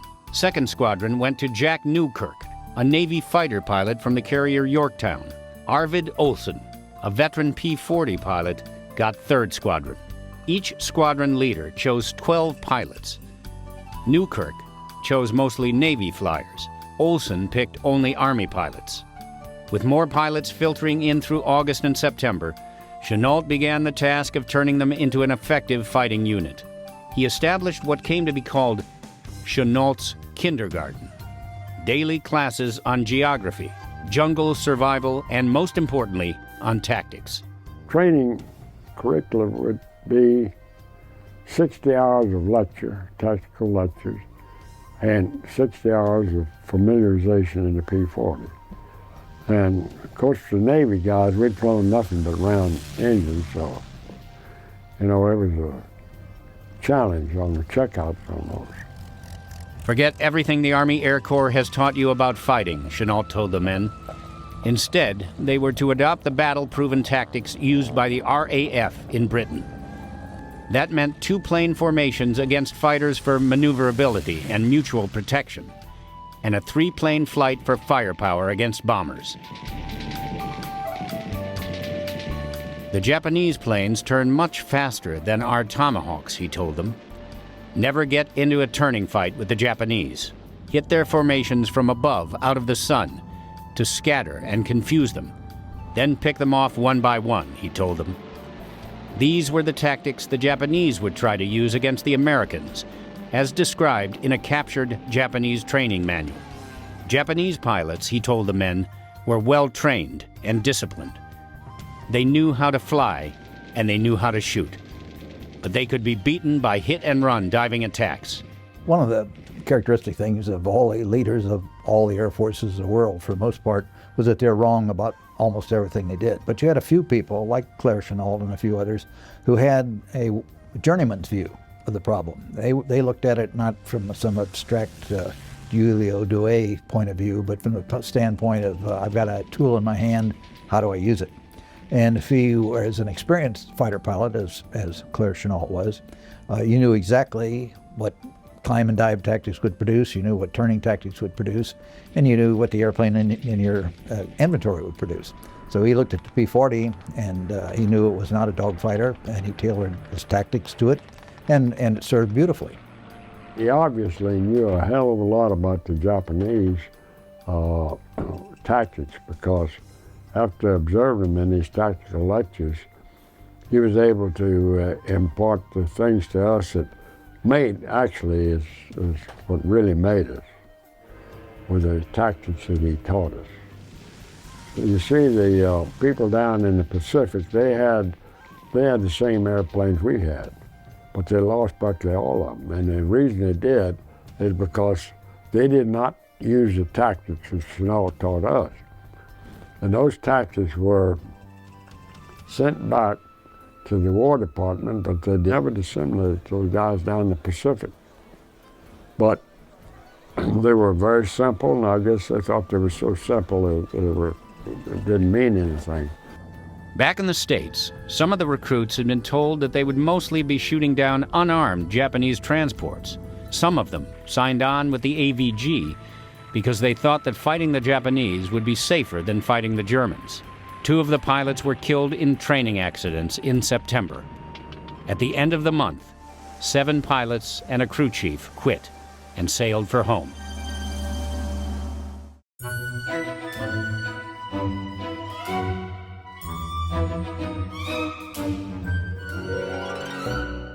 Tex Hill, Eddie Rector, and 15 other pilots reached Tanggu on September 15th and were assigned to squadrons the following day. Navy pilots Hill and Rector went to the 2nd Squadron. First time I met Chennault, I could never have been more impressed. I mean, the features on that guy, if you've ever seen pictures of Chennault, he's a craggy, wrinkled, and those black eyes, which come from somewhere. They must have some Indian blood in them somewhere back down the way.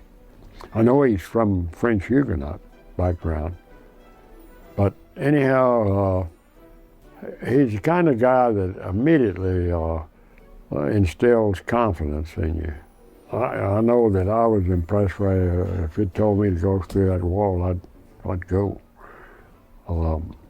He was a great guy. He was very loyal to the people that worked for him. He had a lot of people above him that didn't like him because he made them look like Ned and the Third Reader.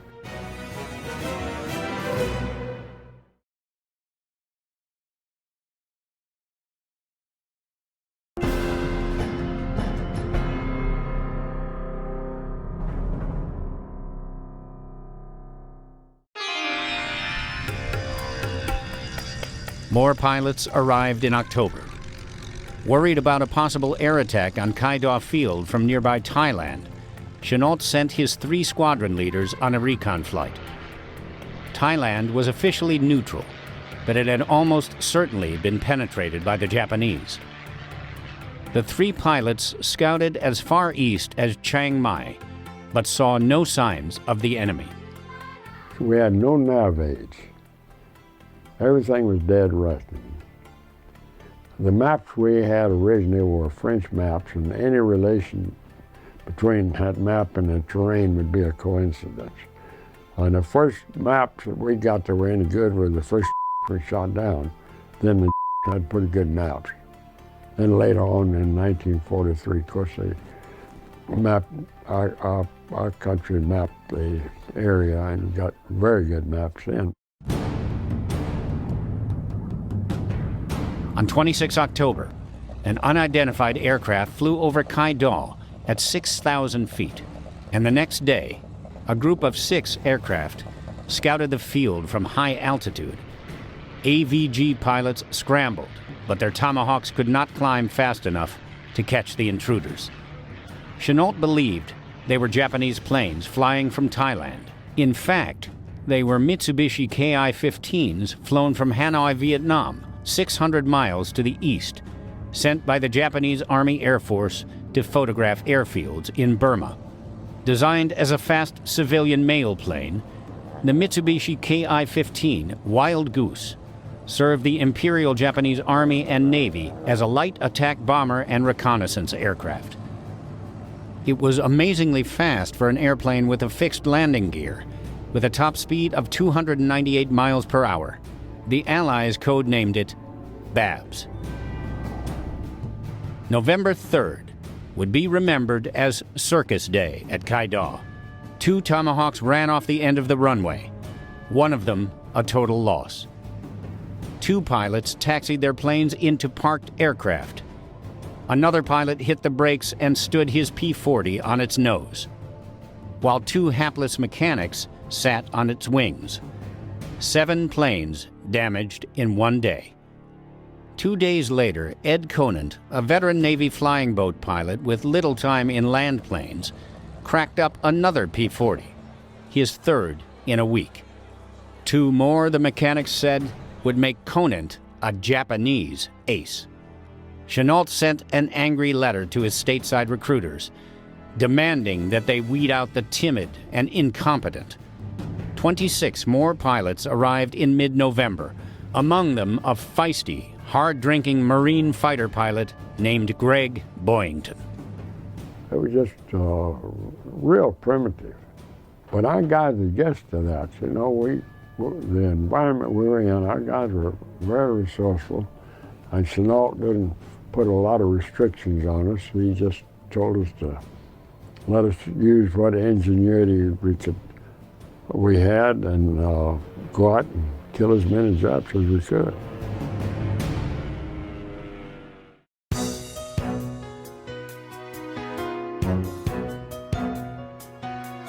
A few days after they arrived, one of the new pilots was flipping through a magazine and saw a photo of a British P-40 with a shark's mouth painted on its nose. He showed it to his squadron mates, and they asked Chennault for permission to adopt it as their squadron marking. Chennault said it should be the group's emblem. Within a week, every Tomahawk on the field had a shark's face. It looked, said one pilot, mean as hell. Squadron emblems also appeared. The first squadron chose a green apple and a uniformed Adam chased by a naked Eve, symbolizing the first pursuit, nicknamed Adam and Eve's. Second squadron's planes sported a black and white panda, the symbol of China. And third squadron, Hell's Angels, chose a bright red nude with wings and a halo. Every plane also carried the insignia of the Chinese Air Force, a white 12-pointed star. The last group of AVG personnel, 4 pilots and 9 flight instructors, reached Burma on November 25th. The pilots went to Kaido. The instructors were sent to Yunnan, China, to train Chinese Air Force pilots. November also brought promises of greater support for the AVG. More planes, more spares, more supplies, more pilots and ground crews. In Washington and London, everyone who mattered now understood that the war with Japan was coming. The British offered Chennault a squadron of Brewster Buffalo fighters from Singapore, along with their pilots and ground crews. And there were promises of British and American bombers. The Brewster Buffalo was the U.S. Navy's first monoplane fighter. Introduced in 1939, it never lived up to its promises. By early 1941, the Buffalo was already considered obsolete, outperformed by the new Grumman F-4F Wildcat and by most Japanese and German fighters. By the first week of December 1941, the American Volunteer Group had 60 combat-ready P-40s at Kaido Field. 3 more pilots quit, leaving 82 pilots on the AVG roster in Burma.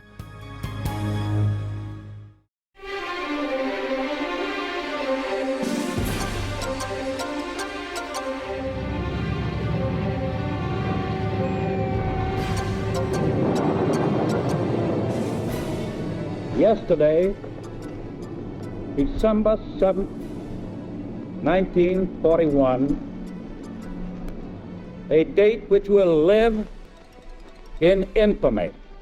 Without warning, Japanese forces attacked Pearl Harbor, Hong Kong, Malaya, and Wake Island. From his headquarters in Kunming, Chennault immediately put the AVG on a war footing. He assigned the 3rd Squadron, Olson's Hell's Angels, as the assault squadron, armed, fueled, and on alert. 2 days later, an alert at 3:30 a.m. sent 4 P-40s into the air. It was a false alarm. Landing in the dark, Tex Hill overshot the runway.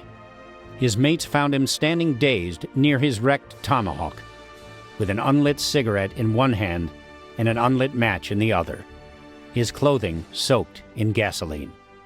It was true that we were mercenaries, but then when the Japanese hit Pearl Harbor, then we were involved. Our country was involved in the war.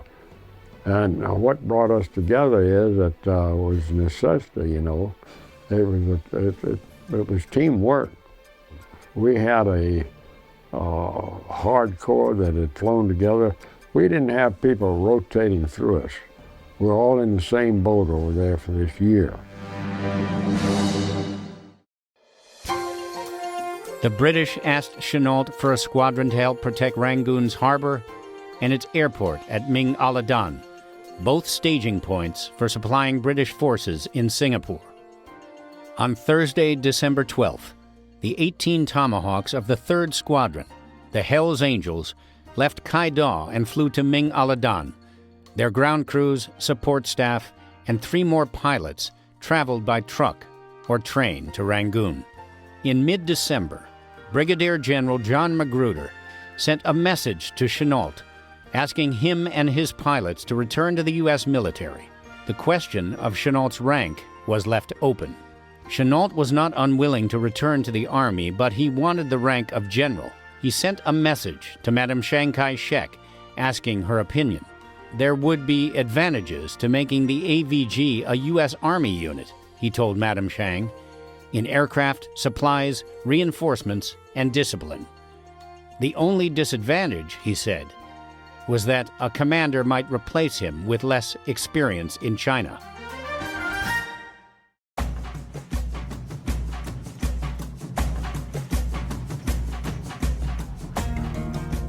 Kaidaw Field was less than 100 miles from the Thai border and barely 300 from Chiang Mai, Thailand's second largest city. With no effective early warning system, Chennault worried that Kaidaw was too vulnerable to a Japanese airstrike.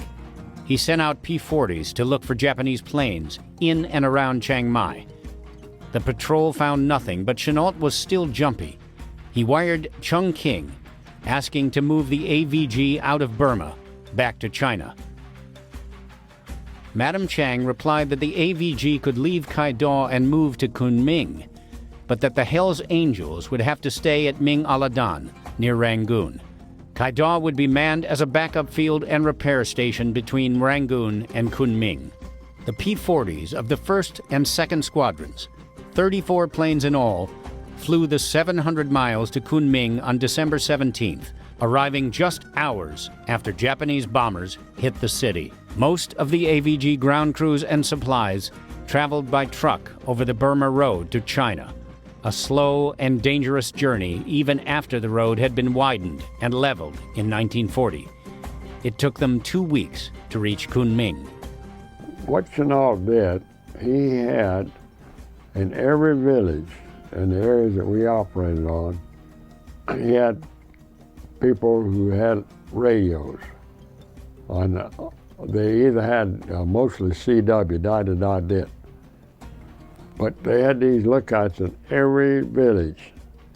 So when we'd move into a base, like this would be the map, take the map, and this would be the base we're going to operate out of. Then you draw concentric circles on out to 300 kilometers. And so when all these villages would have to, any village that heard something, like engine noise, I hear engine noise, and put a flag right on that village. And pretty soon, you wouldn't believe it, but pretty soon these flags began to line up, and you knew they were coming in. It was so accurate. And we knew, and when we hit that 150 kilometer circle, well, that's when we'd launch, and that would give us time to get to 18, 20,000, which was our best altitude. And they'd be there. And the other thing that stood us in good stead with that system was if a guy got lost, which is real easy to do, first village you'd come to, you'd get scattered, you know, in a fight or something. You'd come down over that village and shoot a short burst. That information would go immediately back into your base. Well, you didn't know where you were, but the base knows where that village is. When they give you a vector, then you can come in on it. It's real simple, but by God, it was effective.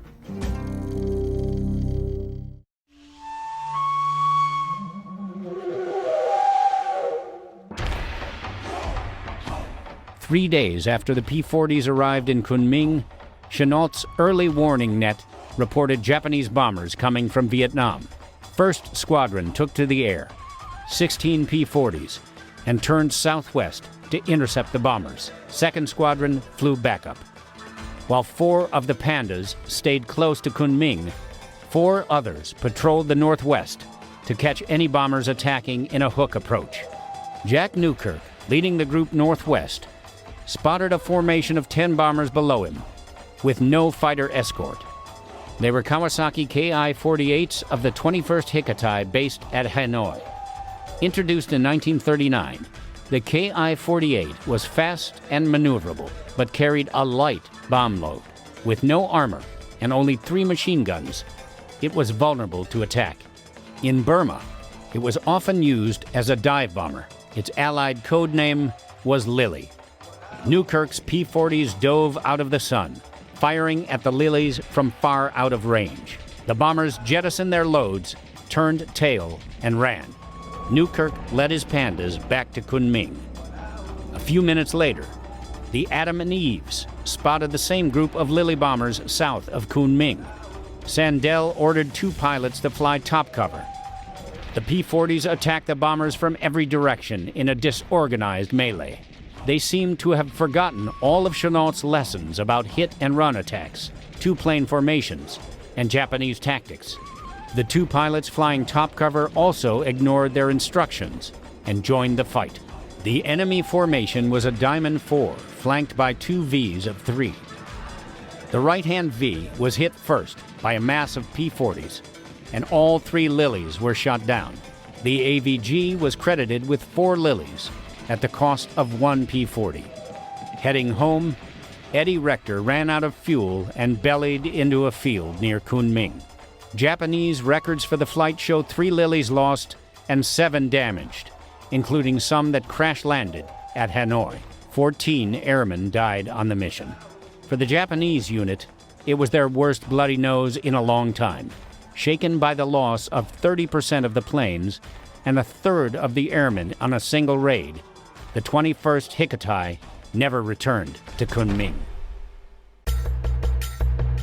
The people of Kunming greeted the AVG pilots as heroes. For months, the city had endured near constant bombing by the Japanese. The Americans had driven off the attackers and saved the city from another dose of devastation. You can't believe how grateful they were. Those poor people had been bombed all these years, you know, just killed thousands. I mean, just the cities used them as a target. Chinese civilians saved many Allied pilots who were shot down in China in spite of cruel and severe reprisals by the Japanese. You know, the guerrillas were the Chinese communists. They never committed any large forces or anything, but they joined together with the Nationalists against a common enemy. And they were the guys, they were responsible for saving a lot of our troops. Unless you just fell right on top of the Japanese, right, they'd get you out of there. The Chinese people are just such wonderful people. Really, I mean, a Chinese friend is the best friend you'll ever have. In America, a nation hungry for good news of the war and desperate for heroes, Time magazine picked up the story and christened the AVG as the Flying Tigers. The name was probably suggested months before by one of the young men working in Washington, D.C. on the AVG's behalf. Back at Kunming, Chennault was not pleased by the Tigers' performance. He sat them down, listed off their mistakes one by one, and told them, next time, get 'em all.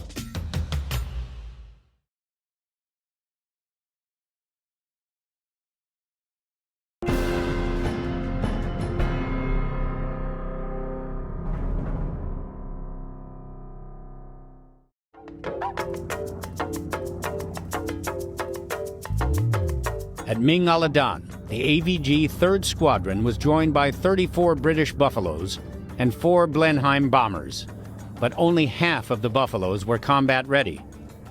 With no real reserve closer than Kunming, 900 miles to the northeast, Olson's Hells Angels began calling themselves the Lost Squadron.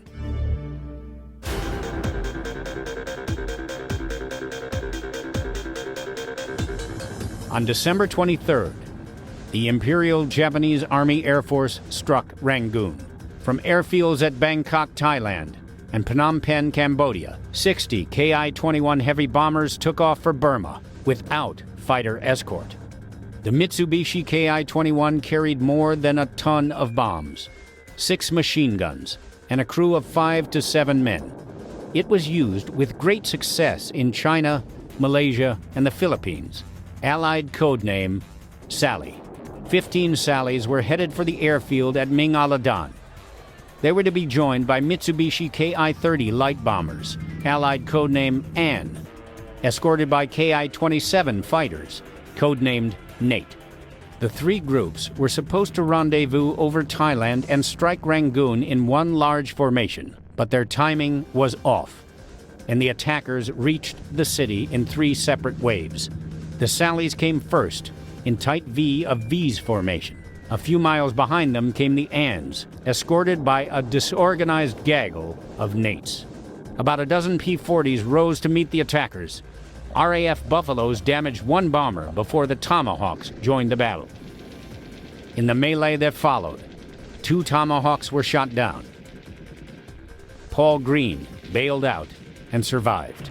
5 of the Sallies were shot down, 1/3 of the formation, with the loss of 30 crewmen. South of Rangoon, 6 other Hells Angels faced a tight formation of 18 Sallies heading for the oil refinery at Syrium. Leading 1 3-plane flight, Neil Martin's P-40 was caught in a hail of fire from the Sallies' machine guns and went down in flames. 2 of the Sallies were shot down. A 3rd group of 27 bombers hit Rangoon, killing more than 1,000 people, mostly civilians. 1 of those bombers crashed on the way home. It was another bloody nose for the Japanese. At the end of the day, they had lost 7 bombers, with many more damaged, though the Allied claims were higher. Japanese pilots and gunners claimed to have destroyed 43 Allied fighters that day. In fact, the RAF lost 5 Buffaloes with their pilots, and the AVG lost 3 planes and 2 pilots. On Christmas Day, the Japanese struck at Rangoon, launching a mass formation of 63 bombers escorted by 25 fighters. Again, their battle plan came apart, splitting the attackers into 3 groups. At Ming Aladan, there were only 12 Tomahawks and 14 Buffaloes ready for battle against an armada of 88 enemy planes. 2 AVG replacement pilots arrived from Kaidaw on Christmas Eve with a truckload of ammunition. As the Japanese formation crossed into Burma, Olson sent his Hells Angels up to meet them. The first fight occurred over Syrium, south of Rangoon. 20 Sallies, escorted by 15 Hayabusas, were heading home after bombing the city. The Nakajima Ki-43 Hayabusa was one of Japan's most successful fighters. Highly maneuverable, Ki-43s shot down more Allied aircraft than any other Japanese fighter, and most of Japan's aces flew Ki-43s, Allied codename Oscar. 7 P-40s tore into the Japanese formation, 7 against 35. They shot down 12 bombers and 3 fighters, which they mistakenly identified as Zeros. 2 P-40s crash-landed, but both pilots escaped with minor injuries. North of the city, the RAF and the rest of the AVG tangled with a much larger mass of bombers and fighters. Leading a fight of 3 P-40s, Parker Dubois dove on a Hayabusa. Overtaking the enemy fighter, he rolled sharply to avoid ramming it. His wingtip sliced through the Oscar's wing, severing it at the root, and the Oscar spun away. Dubois landed with 4 feet missing from his own wing. The Allies claimed 28 Japanese planes destroyed on Christmas Day. Japanese records put their losses at about half that number. In the chaos of aerial combat, several pilots or gunners might claim the same kill, each thinking it was his own. The excitement, the panic, the adrenaline, and the confusion of combat made such errors inevitable. On Christmas Day, the Japanese pilots and gunners who attacked Rangoon claimed a whopping 38 Allied fighters shot down. Half again the total number of Allied fighters in the air. Actual Allied losses were 2 Tomahawks and 5 Buffaloes.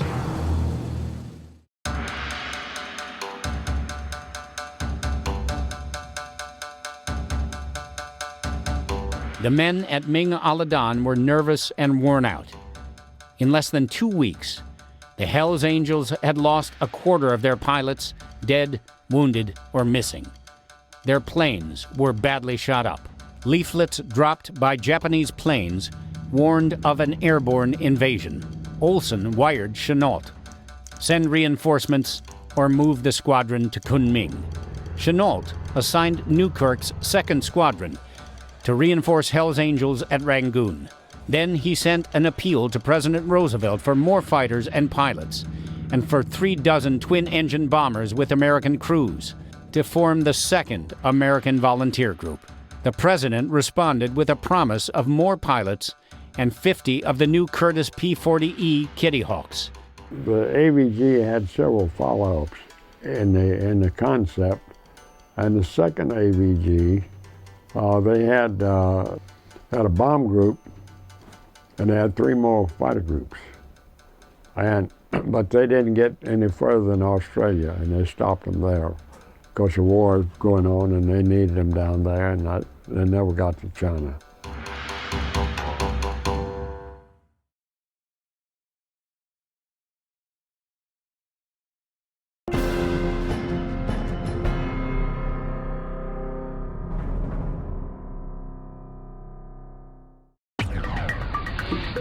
At Rangoon, in the days after Christmas, the pilots braced for another Japanese attack.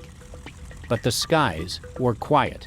The Japanese fighters and bombers were standing down and licking their wounds.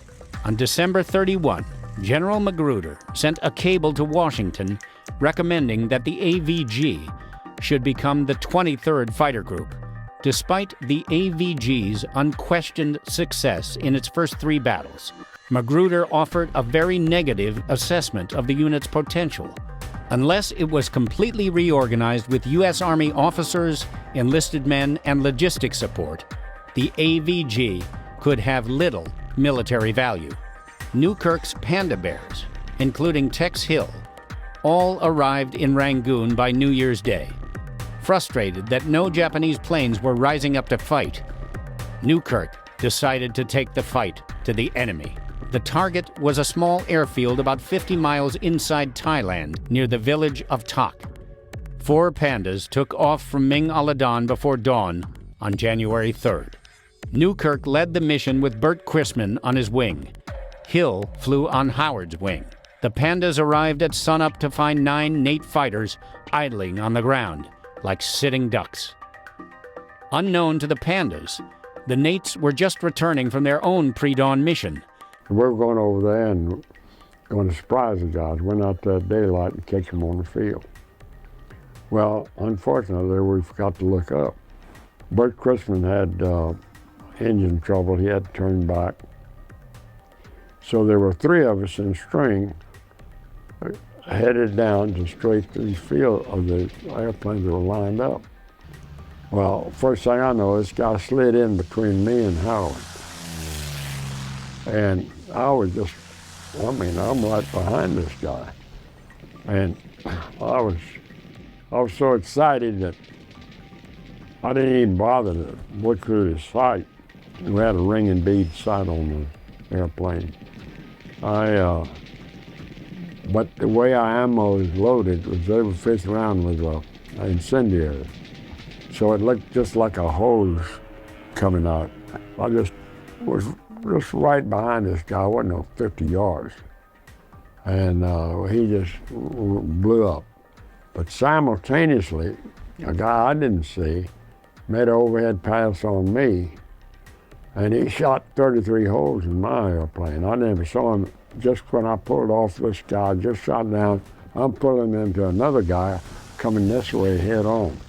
When he shot head on, these little I-97s, they had what was equivalent to about a .30 caliber, 7.7 or something like that.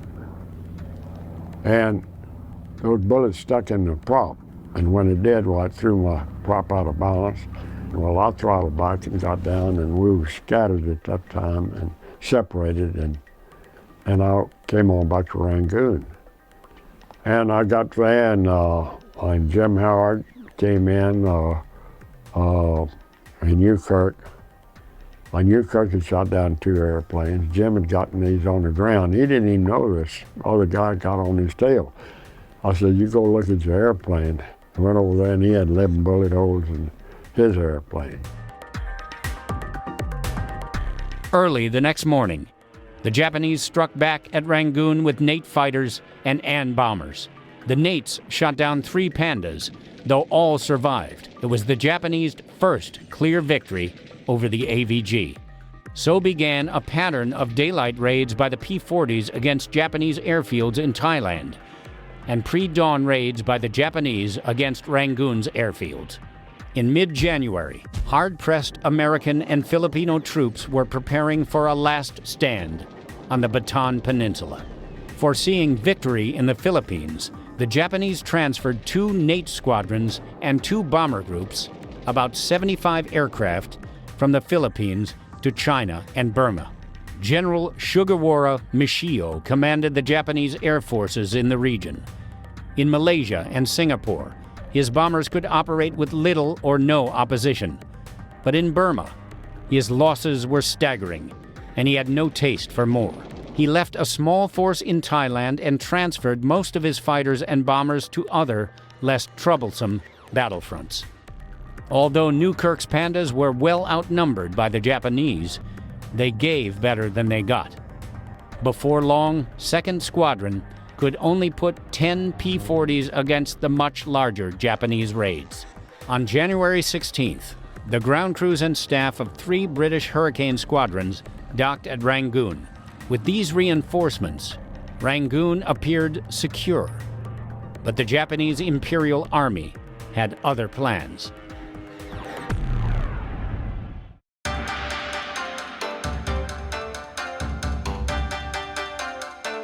At the end of 1941, the Japanese were pushing south through Malaysia, driving the British and Commonwealth troops ahead of them. In the Philippines, American and Filipino units were retreating under the Japanese onslaught. Beyond Malaysia, Australia lay open to Emperor's armies. From New Guinea, the Japanese could threaten not only Australia, but the main British and American supply routes to East Asia. To the west lay India, Britain's greatest colony. If India fell, Japan could reach the oil fields of the Mideast and link its Asian empire with Germany in the west. But to reach India, the Japanese had to cross Burma, a country protected by mountain ranges like fortress walls. The British believed that their navy could protect Burma from an attack from the sea, and that the mountains would protect it from an attack over land. But on January 19th, far down the narrow tail of Burma that runs along the Malay Peninsula, a small Japanese detachment overran the airfield at Tavoy, 300 miles south of Rangoon. And the next day, 35,000 Japanese troops entered Burma near Tak, east of Rangoon. Abandoning their trucks for pack horses, the Japanese 55th Division had crossed the mountains on foot to invade Burma. The British Burma Division had 18,000 soldiers on paper, but its fighting corps was just 4,000 British and Indian troops against 35,000 Japanese. The Japanese had to conserve their forces, and so they knew they couldn't occupy every square mile of China, so they took the best real estate all down the coast, all the ports. And this meant that the Chinese were then fighting without any external means of support, except for the one supply line that ran through Burma. The Burma Road was China's only remaining link to its allies. If the Japanese could capture Burma and cut the fragile lifeline, China would stand or fall alone. And I've always said that if he had put out his hand and said, "How do you do? Will you marry me?" I would have said, "How do you do? Yes, I want to spend the rest of my life with you." Tex was a big deal because he'd been in Life and Time and a lot of newspaper stories about the Flying Tigers. And John Wayne had made a movie and played Tex's part in that movie, and that was early in 1942. So he was, the town was excited about having the Reverend Sam Hill's brother come into town. January 1942. The armed forces of Imperial Japan are advancing throughout Asia and the Pacific. Nearly 1 million Japanese forces occupy China's coastal ports and bomb her inland cities. In an uneasy alliance, the Nationalist and Communist Chinese fight a guerrilla war against the invaders. From their bases in China, Indochina, and Thailand, Japanese forces are advancing south along the Malay Peninsula to New Guinea. If New Guinea falls, the Japanese can threaten the Allies' Pacific supply lines, and without Allied arms and supplies, Australia would be cut off, and the main line of defense against Japanese aggression would move to the west coast of the United States. At Rangoon, in Burma, in early 1942, a small group of American fighter pilots is fighting back against the Japanese, far outnumbered by their enemy. The American Volunteer Group, commanded by Claire Chennault, is destroying Japanese bombers and fighters in the air and on the ground. We're the first guys that defeated the Japanese. And that's why there's a lot of focus on us, because we were losing everywhere, you know. And it's just like the Doolittle raid, you know. It was a morale thing. It's just like the John Wayne movie, corny as it was. It was a timely movie, and people needed to get a hold of something, because these were real dark days in our history. And we're the first guys that ever defeated them. They were rolling over everybody. The Allies need China to stay in the war, to tie down 500,000 Japanese occupation troops, and to provide a base from which to strike at the Japanese homeland. A single supply route from India through Burma to Kunming is China's only remaining lifeline to the west. If the Japanese cut that lifeline, China will fall. The Burma Road is the key. And for a few critical months in 1942, the American Volunteer Group stands virtually alone against the Japanese. I'm Gary Sinise, and this is Missions That Changed the War.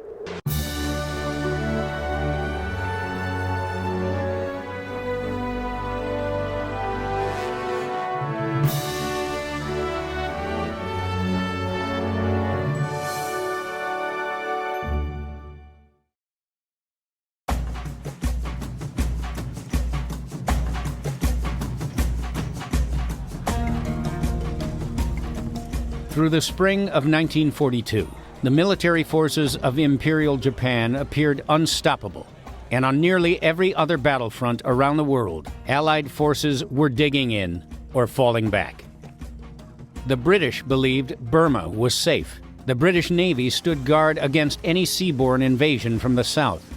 Britain's Burma Division, commanded by Lieutenant General Sir Howard Alexander, had a fighting force of just 4,000 British and Indian troops, but Alexander believed it was sufficient. The Japanese had forces across the border in Thailand, but along the border was a rugged, nearly trackless rampart of mountain ranges. No army, said Alexander, could cross that barrier in force. The Japanese would prove him wrong. On January 19th, 300 miles south of Rangoon, on Burma's long tail that stretches down the Malay Peninsula, Japanese troops slipped across the mountains, overran the Allied airfield at Tavoy, and began moving north, sweeping the opposition aside. The next day, the main invasion force, 35,000 Japanese troops, entered Burma 100 miles east of Rangoon. They advanced quickly toward the city through the jungle the British thought was impassable. When the Japanese forced a crossing at the Sitang River, Rangoon's last defensive line, Alexander abandoned the port city and moved his Burma division north to try to block the Japanese on the road to Mandalay. While the battle was lost on the ground, the Flying Tigers were mauling the Japanese in the air. Throughout the Japanese advance, the AVG shot down Japanese fighters and bombers and strafed and bombed the Japanese ground forces. British Prime Minister Winston Churchill praised the AVG for its fierce defense of Rangoon, comparing it to the Royal Air Force and its defense of the British Isles. The victories they have won over the paddy fields of Burma may well prove comparable in character, if not in scope, to those won over the orchards and hop fields of Kent in the Battle of Britain.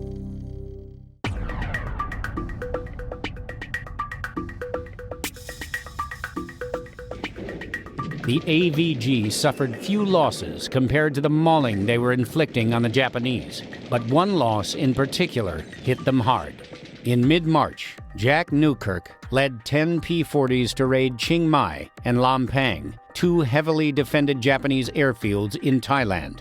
2 nights before the raid, Newkirk told Tex Hill that he feared the mission would be his last. Hill offered to take his place, but Newkirk said no. At Chiang Mai, Newkirk's raiders caught the Japanese flat-footed and destroyed several aircraft on the ground, despite a storm of anti-aircraft fire. At Lampang, as Robert Keaton pulled his fighter out of a strafing dive, he saw a fireball blast 100 yards through the jungle below. It was Newkirk's P-40. Newkirk, and he had a premonition. I had 2 guys that had premonitions, and he was one of them. And he sat down and wrote that letter that night and said if anything happens to him, he'd like for me to have that squadron. And Chennault honored that. And I brought Ed Rector up as my vice squadron leader. Chiang Kai-shek sent 3 divisions of the Chinese Army to Burma under the command of U.S. Army General Joseph Stilwell to try to halt the Japanese advance and protect the Burma Road. But Stilwell's efforts were frustrated by a stream of contradictory orders from Chiang and by the Chinese troops, who were poorly led and reluctant to fight. The Japanese advanced northward, and the Allied retreat became a rout as British, Indian, Chinese, and Burmese soldiers and civilians fled along the escape routes to India and China. The Japanese overran Taungoo in early April, capturing intact the crucial bridge across the Sitang River near Burma's east border with China.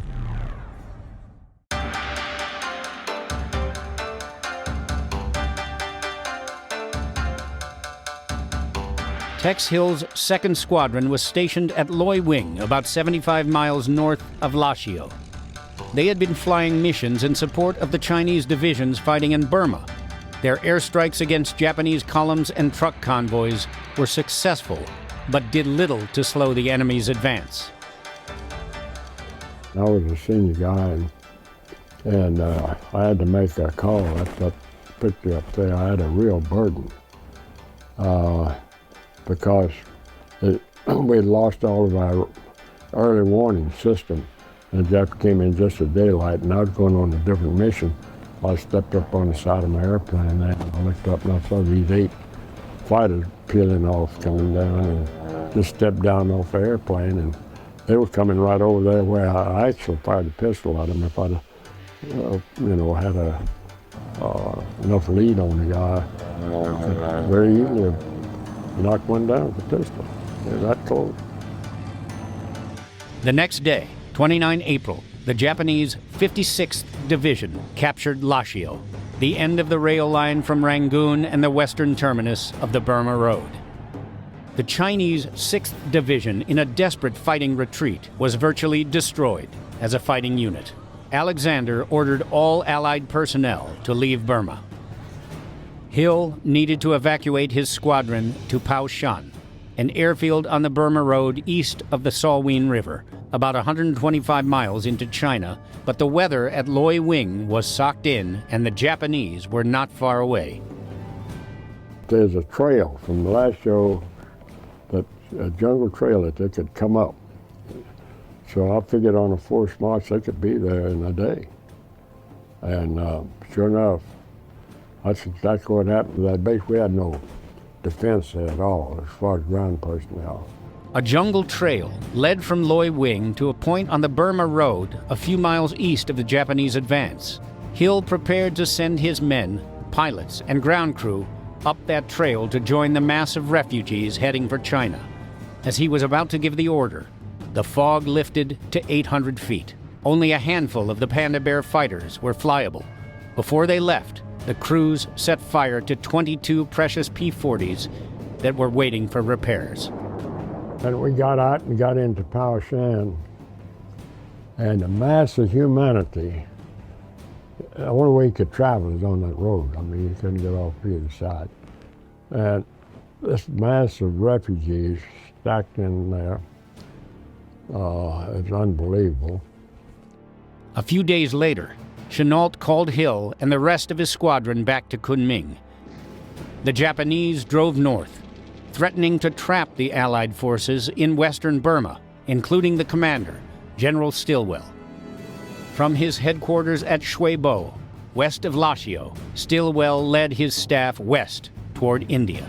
The Japanese were rushing to cut off all escape routes. Stilwell set a grueling pace of 14 miles a day over steep and rugged mountain trails. Cut off from the world, listed as missing in action, the 59-year-old general led the column on a 10-day trek to safety without the loss of a single life.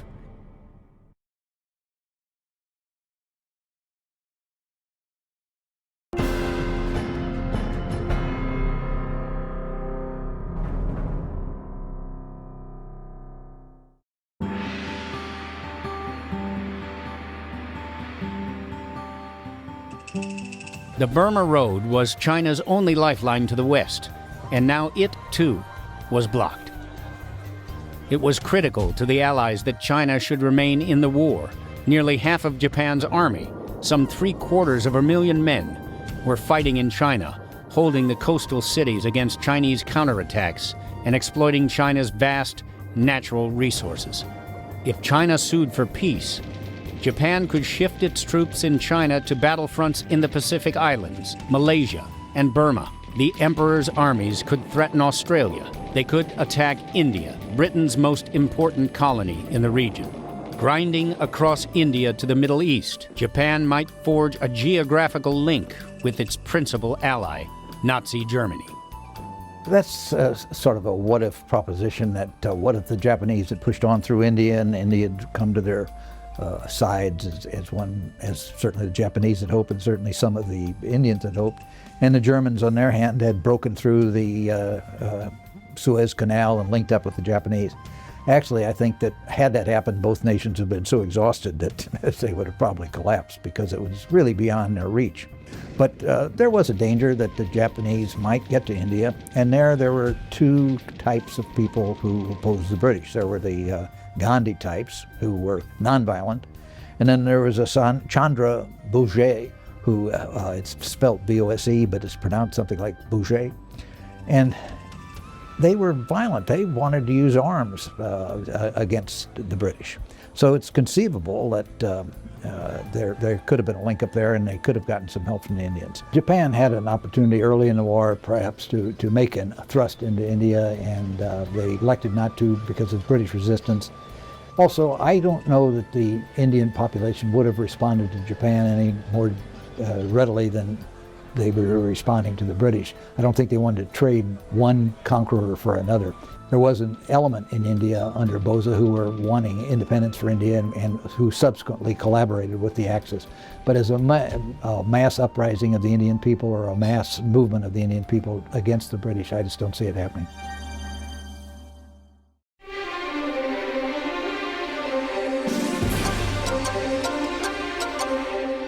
China's supply line had to stay open.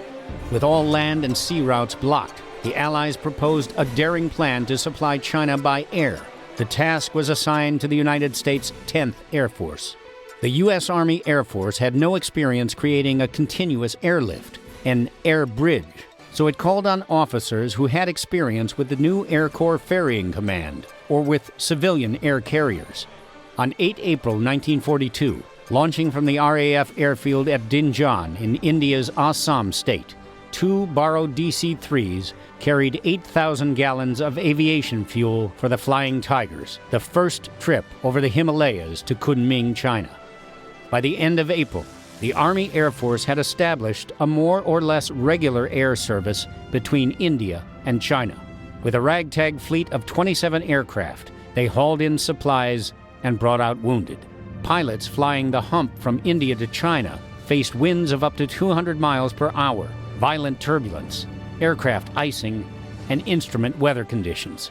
With cargo loads far above their rated weights, the C-47s and DC-3s clawed their way to altitude, skirting mountains that soared to 25,000 feet.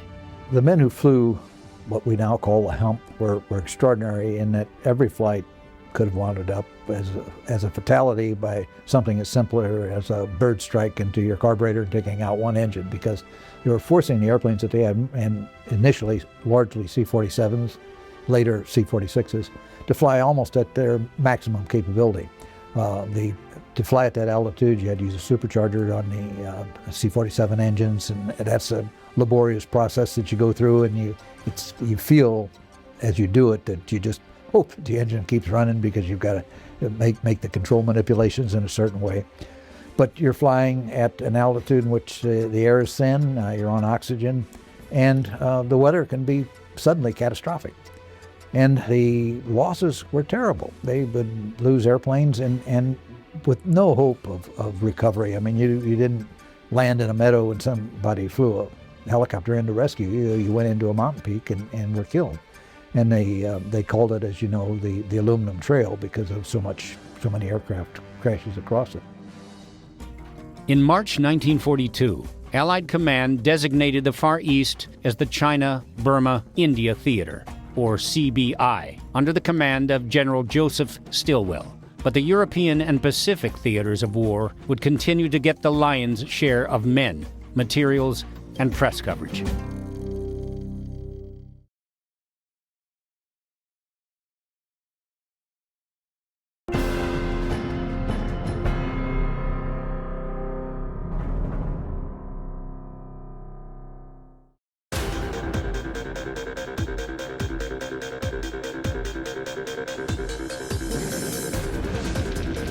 By late April, the Japanese controlled most of Burma. British forces were fleeing to India. The Chinese forces in Burma were scattered and on the run. The Japanese had captured Lashio, the western end of the Burma Road, and the road lay open to China and Kunming. 400 miles beyond Kunming lay Chongqing, China's capital and Chiang Kai-shek's headquarters. At Lashio, in Burma, the 56th Red Dragon Armored Division, an elite Japanese unit, was fat with captured supplies and ready to strike. If the Japanese chose to drive east toward Chongqing, only weak forces would oppose them. Chongqing would fall, and with it, all of China. In early May, the 56th Armored Division turned eastward. Chennault sent reconnaissance flights down the Burma Road from Kunming. His pilots reported that the Japanese armored column was moving toward the Salween River, slowed only by mobs of refugees and fleeing Chinese soldiers. On 4 May, the Japanese vanguard was near the west bank of the Salween River. East of the river, the road to Kunming lay open to the invaders.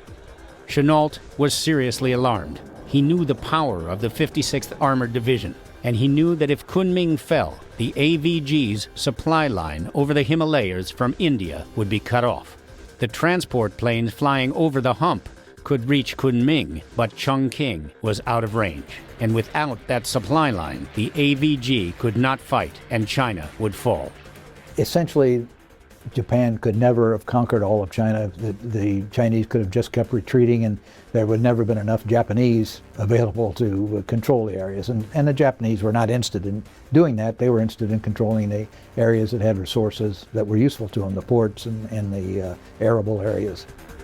But if the Chinese lay down their arms, Japan could shift vast armies out of China to the Pacific Islands, Malaysia, and the Indian frontier.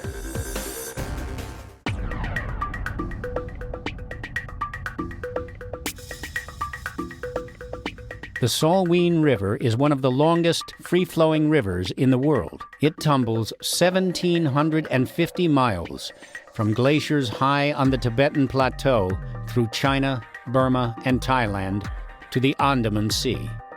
It is an untamed river, navigable only in the last 50 miles from its mouth.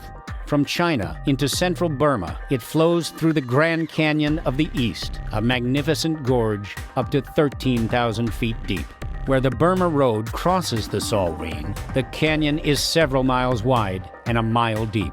From the canyon's west rim, the Burma Road plunges down 20 miles of narrow, tortuous switchbacks to reach the Hoi Ting Bridge across the river. From the east bank, the road climbs another 20 miles of switchbacks to escape the canyon.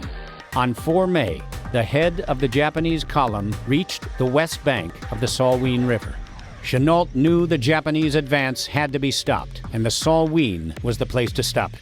But he was reluctant to send the AVG to bomb and strafe the enemy column without orders from Chongqing. The Japanese armored column was moving up the Burma Road between lines of fleeing civilians and unarmed Chinese soldiers. An aerial attack would kill or injure scores, if not hundreds, of the helpless refugees crowded along the road.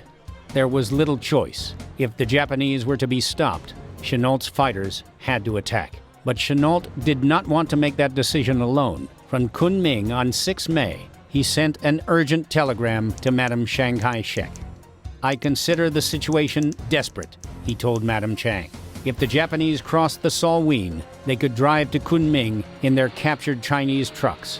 The Burma Road and its bridges must be destroyed, he told her. The Japanese advance must be blocked. That same day, Chennault sent 6 Tupolev bombers to strike Japanese truck convoys that were heading toward the Salween from the west. Deep in the gorge, the remnants of the Chinese 36th Division failed to stop the Japanese at the river.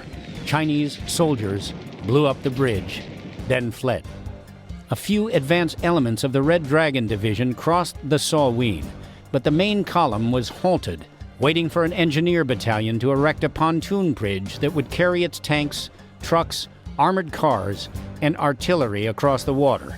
From the west bank, the huge column stretched up the 20 miles of switchbacks to the plateau and beyond, to the west. Madame Chiang replied to Chennault's telegram early the next day, the 7th of May. She ordered him to attack the Japanese column with all available AVG.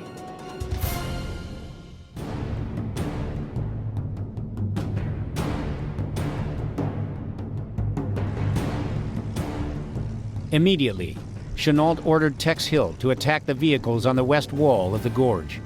Hill chose 3 other pilots from his Panda Bear squadron, Ed Rector, Frank Lawler, and Tom Jones, all ex-Navy pilots. On May the 7th, when I was asked to lead a mission, the Chinese had blown the bridge, the main bridge there, but the Japanese had started building a pontoon bridge across. So I took a force of 8 planes. 4 of us were Navy guys that come out of a dive bombing squadron.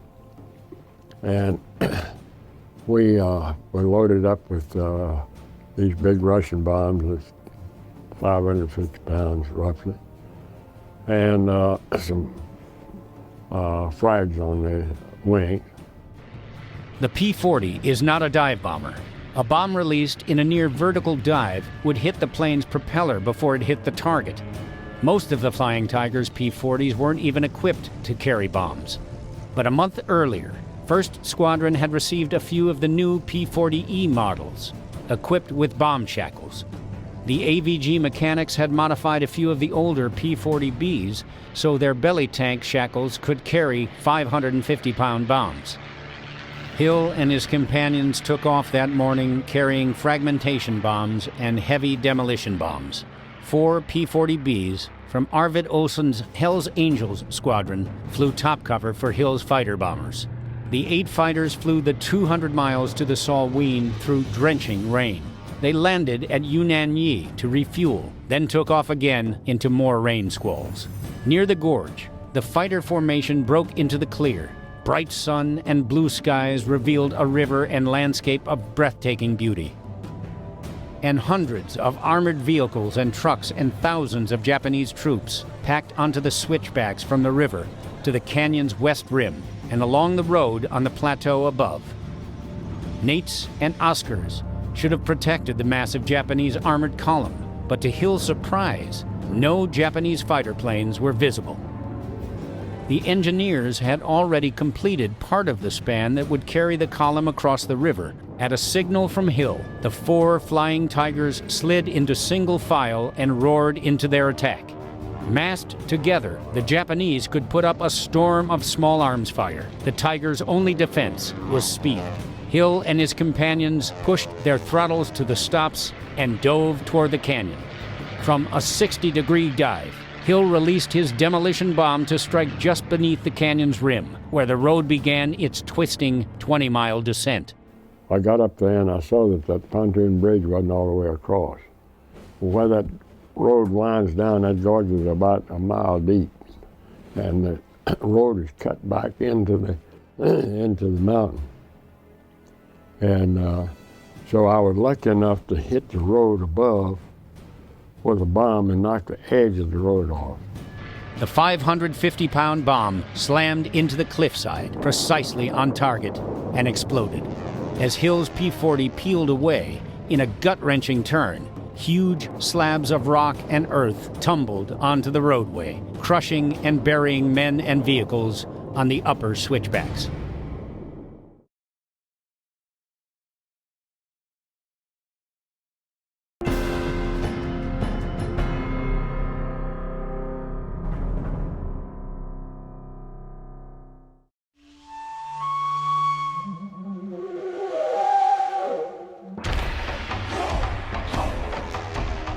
The blast from Hill's bomb destroyed the roadway at the canyon's rim, trapping the densely packed Japanese column in the gorge.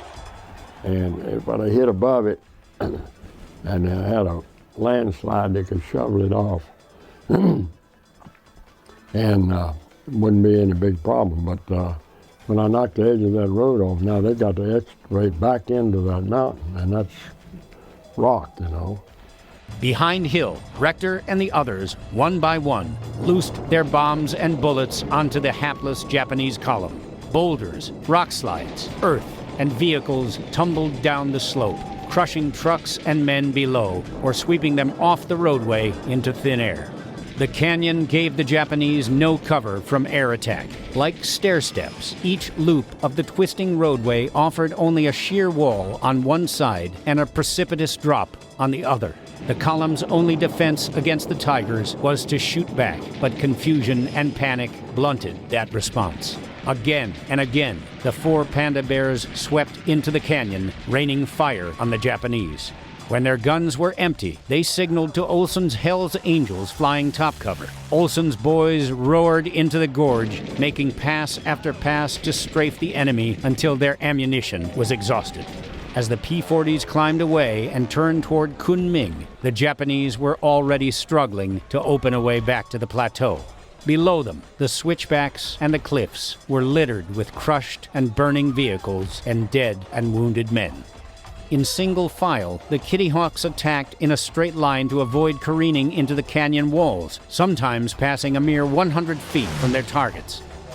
Pulling up sharply at the end of a strafing run, the P-40s tended to mush, and each pilot held his breath, hoping his plane would not pancake onto the river instead of climbing to safety. When the four P-40s from the 1st Squadron had exhausted their fragmentation bombs and ammunition, the 8 Kitty Hawks flying top cover dove in to take their turns at the killing ground. Like the day before, the Japanese fighter planes that should have been protecting the armored column were nowhere to be seen. All of the Flying Tigers returned safely to Kunming, though some of their planes were riddled with holes from Japanese ground fire. In the canyon, the Japanese remained trapped in the open. For 3 days, they had no place to go.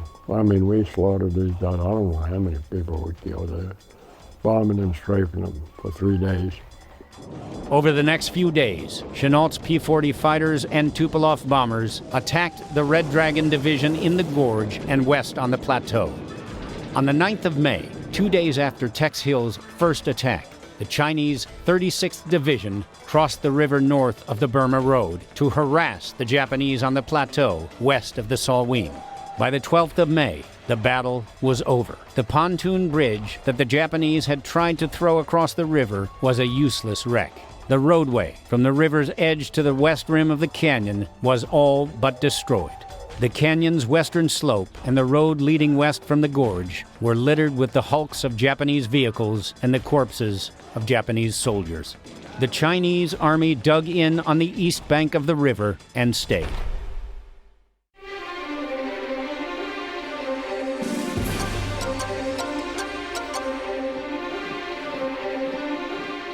The Japanese never again ventured into the Salween Gorge on the Burma Road.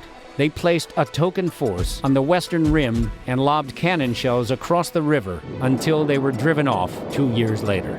The American transport planes continued to fly over the hump from India to Kunming, bringing in vital supplies for the AVG and other Allied units fighting the Japanese in China, Thailand, and Burma. Chongqing did not fall. Nationalist China continued to fight on the Allied side, though Chiang Kai-shek kept most of his forces in reserve, saving them for a war against the Chinese Communists. For the Allied military and the American public, both hungry for good news of the war, the battle at the Salween River offered a rare victory and heroes worth celebrating. The Imperial Japanese Army and Navy, steamrolling their way across Asia and the Pacific, could be stopped. They would be stopped. Here was news coming from a group that was defeating the Japanese in the air. We weren't getting beat by them. We were establishing victory. So it was a wonderful moral tonic. Did the battle at the Salween River Gorge really change the war? Did it turn the tide in China and Asia? Some historians argue that it did not. The Japanese, some say, had stretched their supply lines to the limit and could not advance farther east. Some argue that the Japanese meant only to trap the Chinese army at the Salween, that they never intended to attack Kunming or Chongqing. In truth, no one still living knows for sure what the Japanese intended, or what an elite Japanese armored division would have done or been ordered to do if it had bridged the Salween and reached the plateau on the eastern bank. But certain facts are clear. Japanese units in China operated with far more autonomy than the highly centralized German military. The Japanese government didn't have the same control over its armed forces. The onset of the Chinese invasion was entirely engineered by the army without the approval of its superiors. And in the conduct of the war in China, the army maintained itself with the standard light Japanese division instead of following it with the footsteps that it saw in Europe of the heavier divisions with heavy tanks and heavy artillery. And it conducted campaigns in China almost without regard to the national policy. The Japanese had overrun Burma, capturing supplies along the way at Rangoon, Taungoo, Lashio, and other Allied bases. Kunming would be a similar prize. The Red Dragon Division did try to cross the Salween River. Its huge armored column, poised on the western approach, clearly intended to reach the plateau on the eastern side. The Japanese had taken the measure of their enemy, and they knew that the Chinese soldier was poorly trained, poorly equipped, and poorly led. No match for the Imperial Army. Kunming was just 200 miles up the Burma Road, defended by Chinese troops. It was the anchor in China's only remaining supply line, a fat war prize just waiting to be taken.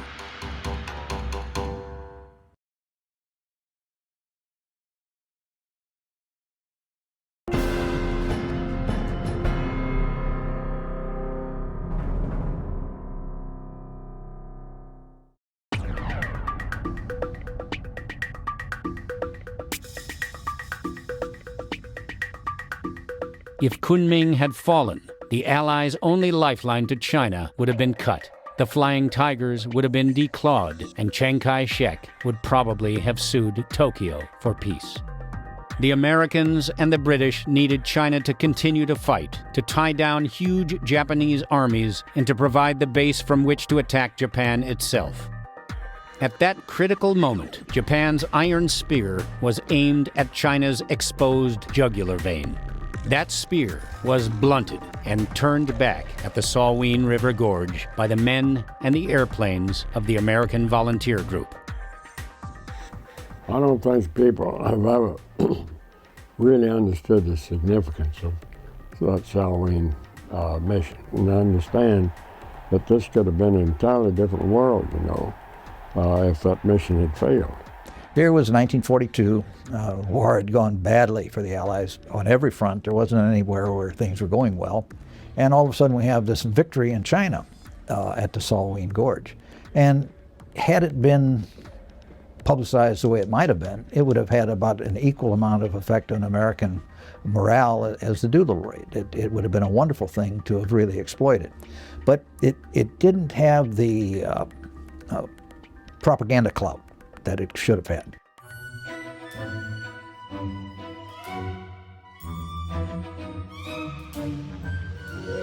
Through early summer, the AVG continued to harass the Japanese.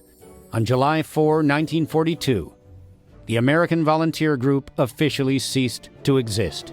It became the 23rd Fighter Group, U.S. Army Air Force. Chennault was promoted to Brigadier General commanding the 14th Air Force in China.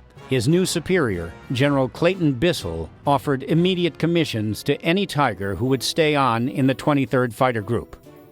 But the men disliked and distrusted Bissell, and only 5 pilots stayed on: Tex Hill, Ed Richter, and 3 other Panda Bears.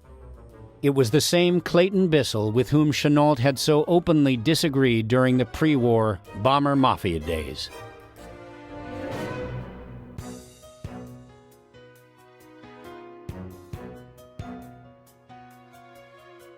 Hill returned to the States on New Year's Eve 1942. After 10 days in Washington, reporting on the situation in China, he was assigned to Eglin Army Air Force Base in Florida.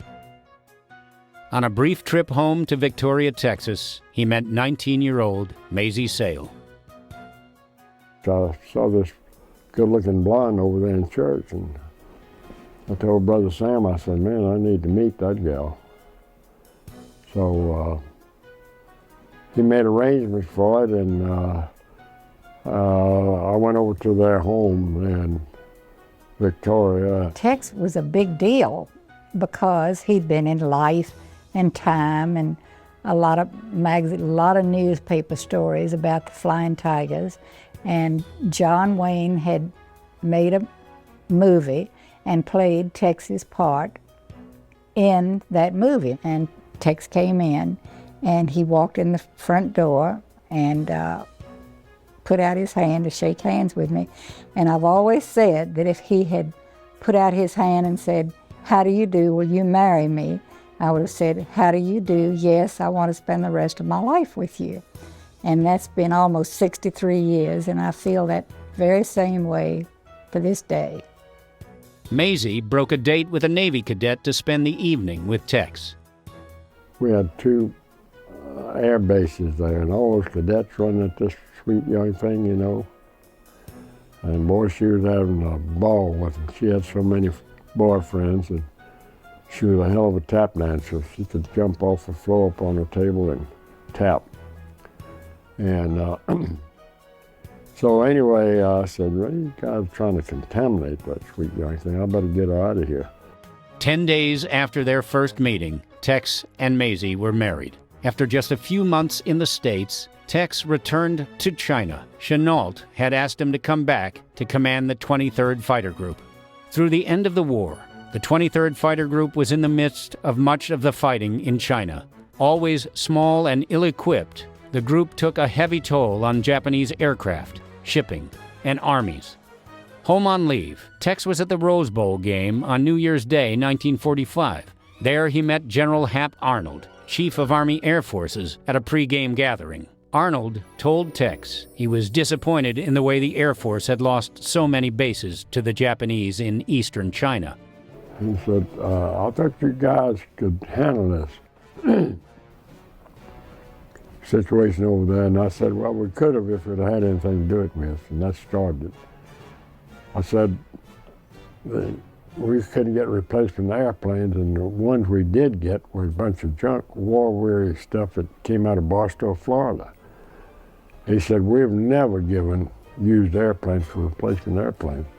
I said, well, General, I don't know where you get your information. I sure as hell know what I got. And so then I told him we couldn't get pilots. He said, we got 3,000 surplus pilots.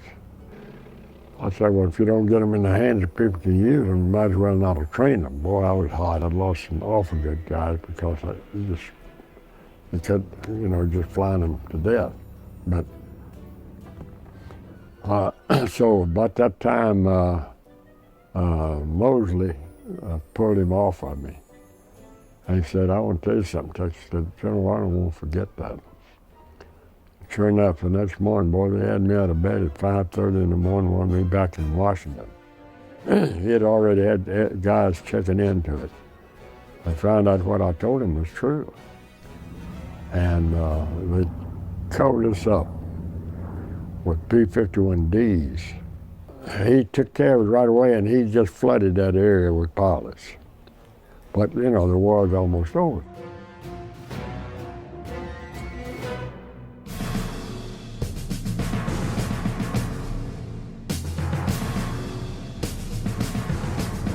In 7 months of combat, the pilots of the American Volunteer Group claimed 297 enemy aircraft destroyed, including 229 aerial kills. 19 Flying Tigers became aces. In combat against the AVG, the Japanese lost 400 pilots and crewmen, including 4 group commanders. The Flying Tigers lost just 14 pilots killed, captured, or missing, plus 6 more who died in training accidents. In its fight against the Japanese, the AVG was more successful than any other fighter group in the CBI theater. They established an American president. They showed that the American guys were brave, that we were willing to die for our country, and it inspired people, and it continues to inspire people. The shark nose insignia still elicits the same response. People go in and analyze the combat records and minimize the number of Japanese airplanes that were shot down. And none of it really makes any difference. The important thing is that they were there. They were only people who were being successful during a period in time in which we were being shellacked by Japan from one end of Asia to the other, and for that they were invaluable.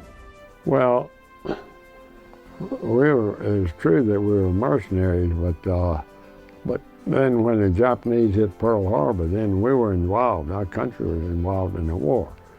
And what brought us together is that was necessity, you know. It was teamwork together, and we had a hardcore that had flown together. We didn't have people rotating through us. Chennault molded us into with 3 different branches, and one of the finest fighting outfits in the world. A hardcore to this good day.